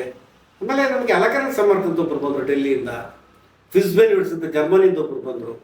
ನಡೀತದೆ. ಅವ್ರು ಬಂದದ್ರಿಂದ ಏನಾಯಿತು ಅಂತ ಅಂದರೆ ಹೊರಗಡೆಯ ಅಷ್ಟು ಅಂಶಗಳು, ನಾವು ಕಲಿಬೇಕಾದ ಅಂಶಗಳು ಎಷ್ಟು ದೊಡ್ಡದಾಗಿದೆ ಅಂತ ಗೊತ್ತಾಯಿತು. ಕಲ್ತಿದ್ದೀನಿ ಅಂತ ಹೇಳಲ್ಲ, ಕಲಿಬೇಕಾದ ವಿಷಯ ಎಷ್ಟು ದೊಡ್ಡದಾಗಿದೆ ಅಂತ ಅನಿಸ್ತು. ಇಂಥ ಜಾಗೃತಿ ಹುಟ್ಟಿಸೋ ದೊಡ್ಡ ಗುರು ಅಂತ. ಕಲಿಸೋದಲ್ಲ, ನೋಡು ನೀವು ಕಲಿಬೇಕಾದ್ದು ತುಂಬ ದೊಡ್ಡದಿದೆ ಅಂತ ಒಂದು ಅನುಭವ ಮಾಡಿಕೊಟ್ರೆ ನಾವು ಹುಡುಕಾಟ ಶುರು ಮಾಡ್ತೀವಿ. ಹಾಗೆ ಹುಡುಕಾಟ ಶುರು ಮಾಡೋಕ್ಕೆ ಸಾಧ್ಯ ಆಯಿತು ನನಗೆ ಅಂತ. ಈಗ ನೀವು ಹೇಳಿದ್ರಿ ತೇಜಸ್ವಿ ಅವರು ಮತ್ತೆ ಕಾರಂತರ ಬಗ್ಗೆ. ಅವ್ರನ್ನ ನೋಡ್ತಾ ನಿಮ್ಮ ಜೀವನದ ವಿಚಾರಧಾರೆಗಳು ಬೇರೆ ಆಗಿದೆ, ಅಥವಾ ಈ ವಿಷಯವನ್ನ ನನಗೆ ಕಲಿಯಕ್ಕೆ ತಿಳಿಯಕ್ಕೆ ಸಿಕ್ತು ಅಂತ ಅನ್ಸುತ್ತೆ ಸರ್ ನಿಮಗೆ? ಹೌದು, ನಾನು ಹೇಳ್ತಾ ಮನುಷ್ಯ ಪ್ರತಿಯೊಬ್ಬರು ನಾನು ಕಲ್ತದ್ದೇ ಸತ್ಯ, ಕಲ್ತದ್ದೇ ಅಲ್ಟಿಮೇಟ್ ಅಂತ ಇರ್ತಾನೆ. ಇದಕ್ಕೆ ಈಗ ಓದ್ ಕರೀತಾರೆ. ಬೇರೆ ಇಲ್ಲ ಅಂತ. ಪ್ರತಿಯೊಬ್ಬನಿಗೂ ಈಗೋ ಇರುತ್ತೆ, ಇರಲ್ಲ ಅಂತ ಹೇಳಲ್ಲ. ಈಗೋ ಹರ್ಟ್ ಮಾಡಿದ್ರು ನಂದು. ಅಂದ್ರೆ ನೀನು ತಿಳ್ಕೊಂಡಷ್ಟೇ ಸತ್ಯ ಅಲ್ಲ, ನೀನು ತಿಳಿದದ್ದಷ್ಟೇ ಅಲ್ಟಿಮೇಟ್ ಅಲ್ಲ. ಕೋಪಿಡ್ತಾರಲ್ಲ, ಓ ಅನಂತವಾಗು ಅಂತ, ಹಾಗೆ ಅನಂತತೆ ಅನುಭವ ಕೊಟ್ಟರು ನಂಗೆ ಅವತ್ತು. ಶಿವರಾಮ್ಪುರದ್ದು ಕೂಡ ಅಷ್ಟೇ. ಏನು ಖಚಿತವಾಗಿ ಹೇಳ್ತಾರೆ ಅಂದರೆ, ಅವ್ರು ಟೀಚರ್ಗಳಿಗೆ ಬೈದರು ಒಂದು ದಿವಸ ನಮ್ಮ ವಿಜಯ ಕಾಲೇಜಲ್ಲಿ ಇದ್ದಾಗ, ಮುಲ್ಕಿ ವಿಜಯ ಕಾಲೇಜಿಗೆ ಬಂದು 50 ಸರ್ತಿ ಬರೀರಿ, 200 ಸರ್ತಿ ಬರೀರಿ ಅಂತ ಹೇಳ್ತಾರಲ್ಲ ಟೀಚರು, ಅವ್ರಿಗೆ ಬಿಡಿರಿ ನೀವು ಅಂತ ಹೇಳ್ತಾರೆ. ನಮ್ಮ ಬರೆಯೋದಲ್ಲ, ಅವ್ರಿಗೆ ತುಂಬಿಸೋಕೆ ತಾಕತ್ತಿಲ್ತಾರೆ, ವೀಕ್ನೆಸ್ ಅದು ಅಂತ ಹೇಳ್ತಾರೆ. ನಿಮಗೆ ಕಮ್ಯುನಿಕೇಷನ್ ಮಾಡಿ ನಿಮ್ಮ ಒಳಗಡೆ ಆ ವಿಷಯವನ್ನು ಮನದಟ್ಟು ಮಾಡುವಂಥ ತಾಕತ್ತಿಲ್ದವ್ರು ಮಾಡೋ ಕೆಲಸ ಅದು ಅಂತ. ತಪ್ಪಡಿದ್ರೆ 50 ಸರ್ತಿ ಬರೀರಿ, ತಪ್ಪಡಿದ್ರೆ ತಿದ್ದಿ, ಅದಕ್ಕೆ ತಾನು ನೀವು ಟೀಚರ್ ಅಂತ ಕರೆಸ್ಕೊಡೋದು. ನನ್ನ ಹತ್ರ ಟೀಚರ್ಗಳಿಗೆ ಬೈತಾ ಇಲ್ಲ, ಅವ್ರು ಹೇಳೋ ಮಾತಿತ್ತು ಶಿವರಾಮ್ ಕಾರತ್ತು. ಅವರು ಭಾಳ ಸ್ಪಷ್ಟ, ಅವರು ತನಗೆ ಗೊತ್ತಿದ್ದ ವಿಷಯನ ಖಚಿತವಾಗಿ ಹೇಳೋರು. ಮತ್ತು ಕಲ್ಲೊಡ್ದಂಗೆ ಅವ್ರ ಮಾತು ಕೇಳಕ್ಕೆ ಹೆದರ್ಬೇಕು. ತೇಜಸ್ವಿ ಕೂಡ ಅಷ್ಟೇ, ಅದು ನೇರವಾಗಿ ಮಾತಾಡೋರು. ಅಂದರೆ ಆ ಕಾನ್ಫಿಡೆನ್ಸ್ ಇದ್ದಾಗ ಮಾತ್ರ ನೇರವಾಗಿ ಮಾತಾಡೋಕ್ಕೆ ಸಾಧ್ಯ. ಮತ್ತೆಲ್ಲ ಉಡಾಪಲ್ಲಿ ಮಾತಾಡೋರು ಇದ್ದಾರೆ, ಬಟ್ ಹಂಗಲ್ಲ, ಅವ್ರ ಮಾತಿಗೆ ಎದುರಾಡೋಕ್ಕಾಗಲ್ಲ, ಅಷ್ಟು ಭಾಳ ಇರುತ್ತೆ ಆ ಮಾತು. ನನ್ನ ಹತ್ರ ದೊಡ್ಡ ಪದ ಯೂಸ್ ಮಾಡಲ್ಲ ಅವರು, ನೇರವಾಗಿ ಮಾತಾಡ್ತಾರೆ. ಈ ಬೇಂದ್ರೆ ಹೇಳ್ತಾರೆ ನೋಡಿ, ಹತ್ತಾರೆ ಹತ್ತು ಬಿಡು ಹೊನಲ್ ಬರಲಿ, ಅಥವಾ ನೀನು ಹಿಂಗೆ ನೋಡಬೇಡ ನನ್ನ, ಅದೇ ದೊಡ್ಡ ಪದ ಹಾಕಿಲ್ಲ ಅವರು. ಆ ಸಣ್ಣ ಸಣ್ಣ ಪದದಲ್ಲಿ ಅದ್ಭುತವಾಗಿ ಹೇಳ್ಬಿಡ್ತಾರೆ. ಹಂಗೆ ಅವರು ಪದಗಳಲ್ಲಿ ಅದ್ಭುತವಾಗಿ ಹೇಳಬಲ್ಲಂಥವ್ರು. ಪ್ರತಿ ಪದವು ಪದವಾಗಬಲ್ಲದು ಅಂತ. ಪದ ಅಂದರೆ ಹಾಡು, ಆಮೇಲೆ ಹಾಡಿಗೆ ಪದ ಅಂತ ಕರೀತಾರೆ. ಹಾಡಿದ್ರೆ ನೇರವಾಗಿ ಒಳಗಡೆಗೆ ಅಂತದ್ದು. ಹಾಗೆ ಅಂತರಂಗವನ್ನು ಅರಳಿಸಬಲ್ಲಂಥ ಅಕ್ಷರಗಳದು, ಕೇವಲ ಅಕ್ಷರಗಳಲ್ಲ ಅಂತ. ಸರ್, ನೀವು ಇಷ್ಟೆಲ್ಲ ನಾಟಕಗಳಿಗೆ ನಿರ್ದೇಶನ ಮಾಡಿದ್ದೀರಾ, ಓದ್ಕೊಂಡಿದ್ದೀರಾ, ತಿಳ್ಕೊಂಡಿದ್ದೀರಾ, ಆಮೇಲೆ ದೊಡ್ಡ ದೊಡ್ಡ ದಿಗ್ಗಜರ ಜೊತೆ ಒಡನಾಟ ಇದೆ, ಅವ್ರ ಜೊತೆ ಕೆಲಸಗಳನ್ನ ಮಾಡಿದ್ದೀರಾ. ನಿಮ್ಮ ಏನು ಸ್ಟೂಡೆಂಟ್ಸು ಇವತ್ತು ಒಂದೊಂದು ರಂಗದಲ್ಲಿ ತುಂಬ ಉನ್ನತ ಸ್ಥಾನದಲ್ಲಿದ್ದಾರೆ. ವೈಯಕ್ತಿಕವಾಗಿ ತಗೊಳ್ಳೋದಾದರೆ ನಿಮಗೆ ಯಶಸ್ಸು ಅಥವಾ ಏನು ಹೇಳ್ತೀರಾ, ನಿಮಗೆ ಸಿಗ್ಬೇಕಾದಂತಹ ಗೌರವ, ಪ್ರಾಧಾನ್ಯತೆ ಸಿಕ್ಕಿದೆ ಅಂತ ನಿಮ್ಗೆ ಅನ್ಸುತ್ತಾ? ಅಥವಾ ಇವತ್ತು ಏನು ಸಿಕ್ಕಿದೆ ಅದ್ರ ಬಗ್ಗೆ ನಿಮಗೆ ಖುಷಿ ಇದೆಯಾ? ತೃಪ್ತಿ ಇದೆ. ಇದರಿಂದ ನನಗೆ ಅಸಾಗತೆ, ಅತೃಪ್ತಿ ಇಲ್ಲ. ನಾನು ಅತೃಪ್ತ ಆತ್ಮ ಅಲ್ಲ, ತೃಪ್ತ ಆತ್ಮ. ನನಗೇನಂದ್ರೆ, ನನಗೆ ಒಂದು ತುತ್ತು ಅನ್ನ, ಮಾತಾಡಕ್ಕೊಂದು ಕಿವಿ, ಮಾತಾಡಕ್ಕೊಂದಿಷ್ಟು ವಿಷಯ ಸಿಕ್ಕರೆ ನಾನು ಮಾತಾಡ್ತಾ ನನ್ನ ಅನ್ನ ತಿಂದ್ಕೊಂಡು ನಾನು ಎಲ್ಲರ ಜೊತೆ ಸಹಬಾಳ್ವೆ ಮಾಡ್ತೀನಿ. ನಾನು ಯಾವಾಗ ನಿಮ್ಗೆ ನಿರಾಶೆ ಆಗುತ್ತೆ ಅಂದ್ರೆ, ಸಿಕ್ಕಾಪಟ್ಟೆ ನಿರೀಕ್ಷೆಗಳಿದ್ದಾಗ. ನನಗೆ ಆ ಥರದ ನಿರೀಕ್ಷೆ ಇಲ್ಲ. ನಾನು ಯಾರಿಗಾದ್ರೂ ಒಬ್ಬರ ಹಂಚಿಕೊಳ್ಳೋದಾದ್ರೆ ಅದು ಅವನಿಗೆ ಹೆಲ್ಪ್ ಆಗ್ಲಿ ಅಂತ ಹಂಚಿಕೊಳ್ಳೋದು, ಅವನಿಂದ ಪಡ್ಕೊಳ್ಳೋದಕ್ಕಲ್ಲ. ಅದರಿಂದ ನಾನು ಹಂಚಿಕೊಂಡಷ್ಟು ಜನ ಗೆಳೆಯರು ತುಂಬಾ ಒಳ್ಳೆ ಪೋಸ್ಟಲ್ಲಿದ್ದಾರೆ. ಅವ್ರು ಖುಷಿ ಪಡ್ತೀನಿ. ನನ್ನ ಥರದ್ದು ನನಗೆ ನಾನು ಕೊಟ್ಟಂತಹ, ನಾನು ಅನುಭವಿಸಿದಂತಹ, ನಾನು ಹಂಚಿಕೊಂಡಂತಹ ವಿಷಯಗಳು ಮತ್ತೊಂದು ರೀತಿಯಲ್ಲಿ ಅದು ಬೆಳೆಯುತ್ತೆ ಅಂತ ಆದಾಗ ಅದಕ್ಕಿಂತ ದೊಡ್ಡ ಖುಷಿ ಇರಬೇಕು ನನಗೆ. ಅದೇ ದೊಡ್ಡ ಖುಷಿ ನನಗೆ. ಆ ಥರದಲ್ಲಿ ಯಾವ ಅತೃಪ್ತತೆಯೂ ಇಲ್ಲ. ನಮ್ಮಲ್ಲಿ ಒಂದು ಗಾದೆ ಇದೆ, ಅತೃಪ್ತ ಆತ್ಮ ಬ್ರಹ್ಮರಾಕ್ಷಸ ಆಗತ್ತೆ ಅಂತ. ನಾನು ಅತೃಪ್ತ ಆತ್ಮ ಬ್ರಹ್ಮರಾಕ್ಷಸ ಅಲ್ಲೇ ಅಲ್ಲ. ನನಗೆ ತೃಪ್ತತೆ, ತುಂಬ ತೃಪ್ತಿ ಇದೆ. ಆಮೇಲೆ ಇನ್ನೊಂದು ನೋಡಿ, ನನ್ನ ಹತ್ರ ಮನುಷ್ಯ ಮಾತ್ರ ಎಲ್ಲವೂ ಬೇಕು ಅಂತ ಹೇಳೋದು. ಒಂದು ಸಿಂಹ ಒಂದು ಜಿಂಕೆನ ತಿಂದು ಮಲಕ್ಕೆ ತೂತಿಟ್ಕೊಳ್ಳಿ, ಅದಕ್ಕೆ ಹಸುವೆ ಇಂತಲ್ವ. ಆಮೇಲೆ ಜಿಂಕೆ ಮರಿ ಅದರ ತಲೆ ಮೇಲೆ ಆಡಿದ್ರೂ ತಿನ್ನಲ್ಲ, ಸುಮ್ಮನೆ ಇರುತ್ತೆ. ಮನುಷ್ಯ ಮಾತ್ರ ನನಗೊಂದಿರಲಿ, ನನ್ನ ಅಜ್ಜಂಗೊಂದಿರಲಿ, ನನ್ನ ಅಪ್ಪಂಗೊಂದಿರಲಿ ಅಂತ ಹೇಳೋದು. ಆ ಥರದ ಯಾವ ಆಸೆ. ನಾನು ನೋಡಿ, ನಾನು ಇಷ್ಟು ನಾಟಕಗಳನ್ನು ಮಾಡಿದ್ದೀನಿ, ಅಥವಾ ಇಷ್ಟು ಸೀರಿಯಲ್ ಮಾಡಿದ್ದೀನಿ, 12 ಸಿನಿಮಾ ಮಾಡಿದ್ದೀನಿ. ನಾನು ಸ್ವಂತ ಸೈಟ್ ತಗೊಳ್ಳೋ ತಾಕತ್ತಿಲ್ಲ ನನಗೆ. ಯಾಕಂದರೆ ನಾನು ಕೇವಲ ದುಡ್ಡಿನಿಂದ ಬಿದ್ದಿಲ್ಲ. ದುಡ್ಡು ಬೇಕು ನನಗೆ, ಆದರೆ ಕೇವಲ ದುಡ್ಡಿನಿಂದ ಬಿದ್ದಿಲ್ಲ. ನನ್ನ ಹತ್ರ ಬಂದು, ಸರ್ ನಾನು ಇಷ್ಟೇ ಕೊಡೋಕ್ಕಾಗತ್ತೆ, ಕೊಡಪ್ಪ ಪರವಾಗಿಲ್ಲ ಅಂತ ಹೇಳ್ತೀನಿ. ನಾನು ಎಂತೆಂಥವ್ರಿಗೆ ಕ್ಲಾಸ್ ಮಾಡಿದ್ದೀನಿ ಅಂದರೆ, ಡೆಫ್ ಆ್ಯಂಡ್ ಡಮ್ ಜೊತೆ 1 ತಿಂಗಳು ದುಡಿದಿದ್ದೀನಿ, ಬ್ಲೈಂಡ್ಸ್ ಜೊತೆ 1 ತಿಂಗಳು ದುಡಿದಿದ್ದೀನಿ, ಬೀದಿ ಮಕ್ಕಳ ಜೊತೆ 1 ತಿಂಗಳು ದುಡಿದಿದ್ದೀನಿ, ಅವ್ರ ಜೊತೆ ಮತ್ತೆ ಕೂಲಿ ಕಾರ್ಮಿಕರ ಜೊತೆ 1 ತಿಂಗಳು ದುಡಿದಿದ್ದೀನಿ. ನಾನು ಎಲ್ಲ ಥರದಲ್ಲೂ ನಾನು ಥಿಯೇಟರ್ ವರ್ಕ್ ಮಾಡಿದ್ದೀನಿ. ಇದು ಏನಕ್ಕೆ ಅಂದರೆ ಅನುಭವ ಮತ್ತು ಕಾಸು ಕೊಡ್ತಾ ಇದ್ರು ನನಗೆ ಬದುಕೋದಕ್ಕೆ. ಸಾಕು, ಆ ಅನುಭವ ಸಿಗೋದಿದೆಯಲ್ಲ, ಅದಕ್ಕೆ ಬೆಲೆ ಕಟ್ಟೋಕ್ಕಾಗಲ್ಲ. ಮತ್ತು ಇಷ್ಟು ಅನುಭವಗಳನ್ನು ತಗೊಂಡು ಏನು ಮಾಡ್ತೀನಿ ಅಂತ ಕೇಳ್ಬೋದು ನೀವು. ಅನುಭವ ಬೇರೆಯವ್ರಿಗೆ ಕೊಡೋಕ್ಕಲ್ಲ, ಅದು ಲೆಕ್ಚರರ್ಸ್ ಅಂತ ತಿಳ್ಕೊಬೇಡಿ. ನಾನು ಕ್ಲಾಸ್ ಮಾಡೋಕ್ಕೆ ಯಾವತ್ತೂ ಅನುಭವ ಬೇಕು ಅಂತ ಹೇಳಲ್ಲ. ಓದ್ಕೊಟ್ರೆ ಸಾಕಾಗತ್ತೆ. ಓದ್ಕೊಂಡಿದ್ದು ಅವ್ರಿಗೆ ಓದ್ಕೊಡೋದಲ್ಲ, ಮತ್ತೊಬ್ರಿಗೆ ಹೇಳೋದಕ್ಕೆ. ನನ್ನ ಅನುಭವ ಮತ್ತೊಬ್ರಿಗೆ ಹೇಳೋದಕ್ಕಲ್ಲ. ನನ್ನ ಅನುಭವ ನನ್ನ ಬದುಕನ್ನು ಪ್ಯೂರ್ ಆಗಿ ತುಂಬ ಗಟ್ಟಿಯಾಗಿ ಮಾಡ್ಕೊಳ್ಳೋದಕ್ಕೆ ನನ್ನ ಅನುಭವ ಬೇಕು ಅಂತ ಹೇಳೋದು. ಹಾಗೆ ಯಾವುದೇ ರೀತಿಯ ನನಗೆ ಆತ್ಮತೃಪ್ತಿ ಅನ್ನೋದು ತುಂಬ ಚೆನ್ನಾಗಿದೆ. ನಾನು ಮಾಡಿದ ಕೆಲಸದ ಬಗ್ಗೆ ಒಂದು ಸಮಾಧಾನ ಇದೆ. ನನಗೆ ಬೈಪಾಸ್ ಆಯಿತು, ಮತ್ತೊಂಥರ ಸ್ಟಂಟ್ ಹಾಕಿದ್ರು, ನನಗೇನು ಅನಿಸೋದಿಲ್ಲ ನೋಡಿ. ಒಂದು ಕ್ಷಣ ಸುಮ್ಮನೆ ಇರೋಲ್ಲ ನಾನು. ನಿಮಗೆ ಫಿಸಿಕಲಿ ಪೇಷಂಟ್ ಆಗಿಬಿಟ್ರೆ ಕೋಟ್ಯಾಂತರ ಮೆಡಿಕಲ್ ಶಾಪ್ಗಳಿದೆ, ಕೋಟ್ಯಾಂತರ ಮೆಡಿಸಿನ್ ಇದೆ. ಮೆಂಟಲಿ ಪೇಷಂಟ್ ಅಂದರೆ ಯಾವ ಮೆಡಿಸಿನ್ ಇದೆ ನಿಮಗೆ? ಅದು ಕಲ್ಚರಲ್ ಲ್ಯಾಂಗ್ವೇಜಲ್ಲಿ ಮಾತ್ರ ಅದನ್ನು ತಿದ್ದುಕೊಳ್ಳೋದಕ್ಕೆ ಸಾಧ್ಯ, ಕಡಿಮೆ ಮಾಡ್ಕೊಳ್ಳೋಕೆ ಸಾಧ್ಯ. ಆ ಕಲ್ಚರಲ್ ಲ್ಯಾಂಗ್ವೇಜಲ್ಲಿ ನಾನು ಸುಮಾರು ಕೆಲಸಗಳನ್ನು ಮಾಡ್ತಾ ಮಾಡ್ತಾ ಇನ್ನೂ ಕೃಷಿ ಮಾಡ್ತಾ ಇದ್ದೀನಿ. ನಾನು ಆಕ್ಟಿವ್ ಬಗ್ಗೆ ಯೋಚನೆ ಮಾಡ್ತೀನಿ ಕ್ಲಾಸ್ ಮಾಡೋದಕ್ಕಿಂತ ಮುಂಚೆ. ಒಂದು ಮಾತು, ಒಂದು ಕೋಪ ಅಂತ ಇಟ್ಕೊಳ್ಳಿ. ಕೋಪ ಅನ್ನೋದು ಮೂಲ ದ್ರವ್ಯ ಅಂತ ಇಟ್ಟರೆ, ಅದೇ ಕೋಪ ನಾವು ಅಪ್ಪನ ಮೇಲೆ ತೋರಿಸೋದು ಬೇರೆ ರೀತಿ, ಅಮ್ಮನ ಮೇಲೆ ತೋರಿಸೋದು ಬೇರೆ ರೀತಿ, ಫ್ರೆಂಡ್ಸ್ ಹತ್ರ ತೋರಿಸೋದು ಬೇರೆ ರೀತಿ, ಹೆಂಡತಿ ಹತ್ರ ತೋರಿಸೋದು ಬೇರೆ ರೀತಿ, ಮಕ್ಕಳ ಹತ್ರ ತೋರಿಸೋದು ಬೇರೆ ರೀತಿ. ಇದು ಯಾರು ಮಾಡ್ತಾನೆ ಅವ್ನು ವರ್ಷದಲ್ಲಿ ಆಕ್ಟರ್ ಆಗ್ತಾನೆ ಅಂತ ನಾನು ಇದನ್ನೆಲ್ಲ ಯೋಚನೆ ಮಾಡ್ತೀನಿ. ಇದಲ್ದಿದ್ರೆ ಕೆಲಸದವ್ರ ಹತ್ರ ಒಂದೇ ಥರ ಮಾತಾಡೋದು, ಅಪ್ಪನ ಹತ್ರ ಒಂದೇ ಥರ ಮಾತಾಡೋದು, ಅಮ್ಮನ ಹತ್ರ ಒಂದೇ ಥರ ಮಾತಾಡೋದು, ಇದಕ್ಕೆ ವರ್ಷದಲ್ಲಿ ಕರಿತೀನಿ. ಇದನ್ನೆಲ್ಲ ಒಪ್ಪಲ್ಲ ನಾನು ಅಂತ. ಇದು ಅವ್ರಿಗೆ ಸರಿ ಇರ್ಬೋದು, ನನಗೆ ಸರಿಯಲ್ಲ ಅಂತ ಅನ್ಸುತ್ತೆ. ಅದು ಕನ್ನಡ ಸಾಹಿತ್ಯ ಪರಿಷತ್ತಿನ ನಿಮಗೆ ಪುರಸ್ಕಾರ ಸಿಕ್ತು ಸರ್. ಈ ಪ್ರಶಸ್ತಿಗಳ ಬಗ್ಗೆ, ಅಂದ್ರೆ ಕನ್ನಡ ಸಾಹಿತ್ಯ ಪರಿಷತ್ತು ಅಂತ ಹೇಳ್ತಾ ಇಲ್ಲ, ಬೋರಲ್ ಈ ಪ್ರಶಸ್ತಿಗಳ ಬಗ್ಗೆ ನಿಮಗೆ ಏನ್ ಅನ್ಸುತ್ತೆ? ಇಲ್ಲಮ್ಮ, ಪ್ರಶಸ್ತಿ ಬೇಕು ಬೇಡ ಅನ್ನೋದಕ್ಕಿಂತ ನಮ್ಮ ಹತ್ರ ಬಂದದ್ದನ್ನು ನಾವು ತಿರಸ್ಕರಿಸಬಾರ್ದು. ಪ್ರಶಸ್ತಿ ಹಿಂದೆ ಕಟ್ಟುಕತೆಗಳಿದೆ. ಇನ್ಫ್ಲುಯೆನ್ಸಿಗೆ ಕೊಡ್ತಾರೆ, ಕಾಸಿದ್ದವ್ರಿಗೆ ಕೊಡ್ತಾರೆ, ಬೇಕಾದವ್ರಿಗೆ ಕೊಡ್ತಾರೆ, ಇದು ಕೊಡ್ತಾರೆ ಅಂತ. ಇದು ಎಲ್ಲ ಯುಗದಲ್ಲೂ ಇತ್ತಮ್ಮ, ಎಲ್ಲ ಯುಗದಲ್ಲೂ ಇತ್ತು. ನೀನು ಮಹಾಭಾರತ ರಾಮಾಯಣ ತಗೊಂಡ್ರು ಇತ್ತಿದ್ದು, ಈಗಲೂ ಇದೆ. ಅದು ಬೇರೆ ಬೇರೆ ಸ್ವರೂಪದಲ್ಲಿದೆ. ನಾನು ಎಷ್ಟೊಂದು ಹೇಳೋದು, ಕಾಸ್ಟ್ಯೂಮ್ ಮಾತ್ರ ಬದಲಾಗಿದೆ, ಮನಸ್ಥಿತಿ ಬದಲಾಗಿಲ್ಲ ಅಂತ ಅರ್ಥ ಆಗ್ತಾ ಇದೆ. ಬಟ್ ಹೇಳ್ತಾ ಇರೋದು, ನಾವು ಅದರ ಹಿಂದೆ ಹೋಗದೆ ಅದು ಸಿಕ್ಕಾಗ ಖುಷಿ ಪಡೋದು. ನನಗೆ ಯಾವ ಪ್ರಶಸ್ತಿ ಹಿಂದೆ ಹೋಗಲೇ ಇಲ್ಲ. ಅದಾಗಿ ಬಂತು. ಮೊನ್ನೆ ದತ್ತಿ ಪ್ರಶಸ್ತಿ ಕೂಡ ಫೋನ್ ಬಂತು, ಆಯ್ತು ಥ್ಯಾಂಕ್ಸ್ ಅಂದೆ ನಾನು. ನಾವು ಸ್ವೀಕರಿಸುವ ಮನೋಭಾವ ನನ್ನ ಹತ್ರ ಇಲ್ದಿದ್ರೆ ರಿಜಿಡ್ ಆಗಿದ್ದು ನಾನು, ಆ ಪ್ರಶಸ್ತಿ ಅಲ್ಲ. ಯಾವುದಾದ್ರು ಈಗ ನೀವು ಬಂದಾಗ ನಾನು ನಿಮ್ಮ ಹತ್ರ ಸರಿಯಾಗಿ ಮಾತಾಡ್ತಿರ್ಲಿಲ್ಲ ಅಂದರೆ ಫಸ್ಟ್ ತಪ್ಪು ನಂದು, ನಿಮ್ದಲ್ಲ.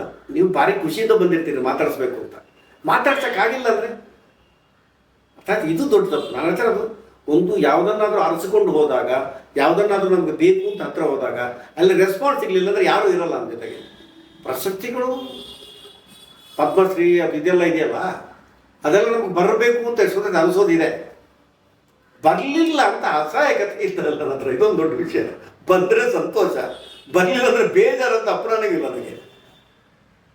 ಈ ಪ್ರಾಪ್ತಿ ಅಂತಿದ್ದಲ್ಲ, ಸಿಗ್ಬೇಕು ಅಷ್ಟೇ ಸಿಗೋದು ನಮಗೆ ಅಲ್ಲ. ಪ್ರಶಸ್ತಿ ನಾನು ಹೇಳ್ತಿರೋದು ಅದು ಹಂಗೆ, ಇದು ಹಿಂಗೆ, ಇವ್ರು ಹಿಂಗೆ ಲಾಭಿ ಮಾಡಿದ್ರು ನನಗೆ ಕೊಡ್ಬೇಕದಂತ ನಾನು ಹಂಗೆ ಹೇಳಕ್ಕೆ ಅಧಿಕಾರನಿಲ್ಲ. ಮತ್ತು ನನ್ಗೆ ಯಾರು ಹೇಳೋಕ್ಕೆ? ಹಂಗೆ ಹೇಳೋದು ನಮ್ಮ ಫ್ರಸ್ಟ್ರೇಷನ್ ಅದಷ್ಟೇ, ಫ್ಯಾಕ್ಟ್ ಬೇರೆ ಇರುತ್ತೆ. ನಾನು ಅಕಾಡೆಮಿ ಮೆಂಬರ್ ಆಗಿದ್ದೆ ಯಕ್ಷಗಾನ ಅಕಾಡೆಮಿಯಲ್ಲಿ.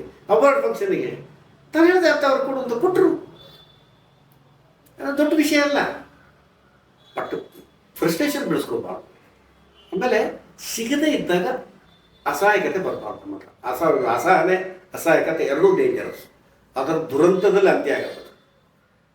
ಯಾಕಂದರೆ ನಾವು ಮೊದಲೇ ಮೆಂಟಲಿ ಸರಿ ಇಲ್ಲ, ಯಾರು ಇನ್ನಷ್ಟು ತುಪ್ಪ ಸುರಿದಂಗೆ ಆಗುತ್ತೆ ಅಂತ ಅವರ ಪ್ರತಿ ಮಾತಲ್ಲೂ ಕಾಣುತ್ತೆ. ನನಗೂ ನೀವು ತಪ್ಪು ತಿಳ್ಕೊಬೇಡಿ, ದೊಡ್ಡ ಹೆಸರು ಗೋಪಾಲ ಕೃಷ್ಣ ಅಡಿಗರದ್ದು ಕೊನೆ ಭಾಷಣ ಕೇಳಿದ್ದೀರಿ. ಕೊನೆ ಭಾಷಣ ನಮ್ಮ ಕಾಲೇಜಿಗೆ ಬಂದಿತ್ತು. ಬೈದರು ಅದಕ್ಕೆ ತುಂಬ ಅನ್ಯಾಯ ಆಗಿದೆ ಸಾಹಿತ್ಯದಲ್ಲಿ. ಅಡಿಗರಿಗೆ ನವ್ಯ ಸಾಹಿತ್ಯದ ಪಿತಾಮಹ ಅಂತ ಕರೀತಾರೆ. ಅವ್ರನ್ನ ಸಿಗ್ಬೇಕಾದ ಗೌರವ ಸಿಗಲೇ ಇಲ್ಲ ಅವರಿಗೆ. ಬೇರೆ ಬೇರೆ ಕಾರಣಗಳಿದೆ ಬಿಡಿ, ನಾವು ಎಕ್ಸ್ಪ್ಲೇನ್ ಮಾಡೋದು ತುಂಬ ಕಾರಣಗಳು ಸಿಗುತ್ತೆ. ಬಟ್ ಒಂದು ಸಿಗದಿದ್ದಾಗ ಬಟ್ ಅವರು ಏನಾಗುತ್ತೆ, ಅವ್ರು ಬರೆದದ್ದು ಏನು ಅದ್ಭುತವಾದ ಕಾವ್ಯಗಳು. ಅದಕ್ಕೆಲ್ಲ ಹೆಂಗೆ ಇದೆಲ್ಲ ಯೋಚನೆ ಮಾಡಿದಾಗ ಏನು ಅನಿಸುತ್ತೆ ಅಂದರೆ, ನಾನು ಒಂದು ಭಾಳ ಸ್ಪಷ್ಟ ಹೇಳ್ತೀನಿ ರೀ, ನಾನು ಇತ್ತೀಚಿನ ಕವಿಗಳಿಗೆ ಚೂರೇ ರೆಸ್ಪೆಕ್ಟ್ ಕೊಡೋಲ್ಲ. ಇದು ಅಹಂಕಾರ ಅಂತ ತಿಳ್ಕೊಬೇಡಿ, ನನ್ನ ವೀಕ್ನೆಸ್ ಆಗಿರ್ಬೋದು ಅಥವಾ ನನ್ನ ಮನಸ್ಥಿತಿ ಇರ್ಬೋದು. ಯಾಕೆಂದರೆ ಬರೇ ಅಕ್ಷರಗಳ ಜೊತೆ ಆಟ ಆಡ್ತಾರೆ. ಒಂದು 500 ಪದಗಳು ಇಟ್ಕೊಂಡ್ಬಿಡ್ತಾರೆ ತಲೆಯಲ್ಲಿ. ಈಗ ನಾನು ನಿಮ್ಗೆ ಹೇಳಲ್ಲ, ರಕ್ತದ ಬಿಂದು ಒಂದು ಆಕಾಶದ ಕಡೆ ಚಿಮ್ಮಿ ಕರುಳನ್ನು ಸುತ್ತಿ ತಲೆ ಸಿಡಿದು ಪಾತಾಳದ ಆಳಕ್ಕೆ ಇಳಿದು ಮತ್ತೆ ಕರುಳನ್ನು ಆವರಿಸಿ ಹೊಟ್ಟೆ ಉಪ್ಪರಿಸಿ ಕಣ್ಣುಗಳ ಮೂಲಕ ಹೊರಬಂದು ಅಹಹ ಅಂತ ನಕ್ಕಾಗ ಏನರ್ಥ ಆಯ್ತು ನಿಮಗೆ? ಇಂಥ 1000 ಕಥೆಗಳನ್ನೇ ಒಂದು ನಿಮಿಷದಲ್ಲಿ ಬರ್ಕೊಡ್ಬಲ್ಲ ನಾನು. ಇದಲ್ಲ ಅಂತ ನವ್ಯೋತ್ತರ ಇದೆಲ್ಲ ಸಾಹಿತ್ಯನೇ. ನಾನು ಇನ್ನೊಂದು ವಿಷಯ ಹೇಳ್ತೀನಿ, ನವ್ಯ ರಂಗಭೂಮಿಯನ್ನು ನಾನು ಒಪ್ಪಲ್ಲ. ಏನು ನವ್ಯ ರಂಗಭೂಮಿ ಅಂದರೆ ತಲೆಯಿಂದ ಯೋಚನೆ ಮಾಡೋದು ನವ್ಯ ರಂಗಭೂಮಿನ. ರಂಗಭೂಮಿ ಹಾರ್ಟಿಂದ ಟಚ್ ಆಗಬೇಕು ರೀ, ಮತ್ತೊಂದು ಹಾರ್ಟಿಗೆ ಟಚ್ ಆಗಬೇಕು. ಅದು ನಮ್ಮಲ್ಲಿ ಜಾನಪದ ಕಾವ್ಯದಲ್ಲಿ ಒಂದು ಮಾತಿದೆ. ನಮ್ಮಲ್ಲಿ ಉಳುವಾಗ ಅವನು ಉಳ್ತಾನಲ್ವ, ಅವನು ತನಗಳಿಗೆ ಕೋಣಗಳಿಗೆ ಒಂದು ಮಾತಾಡ್ತಾನೆ, ಅಂದರೆ ಅದ್ರ ಭಾಷೆಯಲ್ಲಿ ಮಾತಾಡ್ತಾನೆ. ಓ ಬಲ್ಲ ಓ ಕಾಲ ಓ ಬಾ ಬಾ ಬಾ ಬಾ. ಅಂದರೆ ಇದು ಕೂಡ ಕಾವ್ಯ ಅಂತಾಗಿದೆ. ಜಾನಪದ. ಮತ್ತೆ ಕಾವ್ಯದ ಹಿಂದೆ ಇರುವಂಥ ಮನಸ್ಥಿತಿ ಗೊತ್ತಾಯ್ತಲ್ಲ ನಮಗೆ. ದುಡಿಮೆ, ಅದು ಕೃಷಿ. 2 ಪುಸ್ತಕ ಬರಿಬೇಕಾದ್ರೆ 20 ಪುಸ್ತಕ ಓದು ಅಂತ ಹೇಳ್ತಾರೆ. ನೀವು ಬದುಕನ್ನು ಓದ್ರಿ, 20 ಪುಸ್ತಕ ಬರಿಬೋದು. ನೀವು ಬದುಕನ್ನು ಓದಲ್ಲ, ಬದುಕನ್ನು ಗಮನಿಸಲ್ಲ, ಸುಮ್ಮನೆ ಸೂಪರ್ಫಿಷಿಯಲ್ ಆಗಿ ಮೇಲ್ಗಡೆ ಬದುಕೋದು. ನಾನು ಈ ಟೈಮ್ಸ್ ಆಫ್ ಇಂಡಿಯಾದಲ್ಲಿ ನನ್ನ ಅನ್ನಾವತಾರ ಅಂತ ಬೇಂದ್ರದೊಂದು ಮಾಡಿಸಿದೆ, ಒಂದು 25 ನಿಮಿಷದ್ದು. ಅಲ್ಲಿ ಟೈಮ್ಸ್ ಆಫ್ ಇಂಡಿಯಾದಲ್ಲಿ ತ್ಯಾಗರಾಜು ಮಾತು ಕೇಳಿದ್ರು, ಈಶ್ವರ ದೊಡ್ಡ ಸಂಪಾದಕರಾಗಿದ್ದರು. ಆಫೀಸಲ್ಲೇ ನಾಟಕ ಮಾಡಿದ್ರಲ್ಲ, ಅವ್ರ ಹತ್ರ ಮಾತಾಡುವಾಗ ಹೇಳಿದೆ ಫ್ಲೈಓವರ್ ಕಲ್ಚರ್ ಅಂತ. ಸ್ಕೌತರ್ ಸರ್ ಅದನ್ನು ಎಕ್ಸ್ಪ್ಲೈನ್ ಮಾಡಿದ್ರು. ಏನು ಫ್ಲೈಓವರ್ ಕಲ್ಚರ್ ಅಂತ ಗೊತ್ತಾ? ನಾನು ನಿಮ್ಮ ಬಗ್ಗೆ ಸಂಪರ್ಕ ಇಟ್ಟುಕೊಳ್ಳದೆ, ಯಾವುದೇ ರೀತಿಯ ಸಂವೇದನೆ ಮಾಡಿಕೊಳ್ಳದೆ, ಯಾವುದೇ ರೀತಿಯ ಅನುಭವಗಳನ್ನು ಮಾಡಿಕೊಳ್ಳದೆ, ನಿಮ್ಮಿಂದ ಆ ಕಡೆ ಜಂಪ್ ಮಾಡಿ ನಿಮ್ಮ ಬಗ್ಗೆ ವ್ಯಾಲ್ಯೂ ಇಟ್ಕೊಳ್ಳೋದು. ಇಂಥವ್ರು ಜಾಸ್ತಿ ಆಗಿದ್ದಾರೆ ಇಲ್ವ?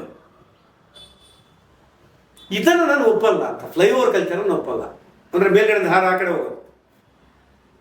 ನೀವು ಹೋಗೋದಂದ್ರೆ ಗ್ರಾಸ್ ಲೆವೆಲಲ್ಲಿ ಹೋಗಿ ಅಂತ ಹೇಳುತ್ತ.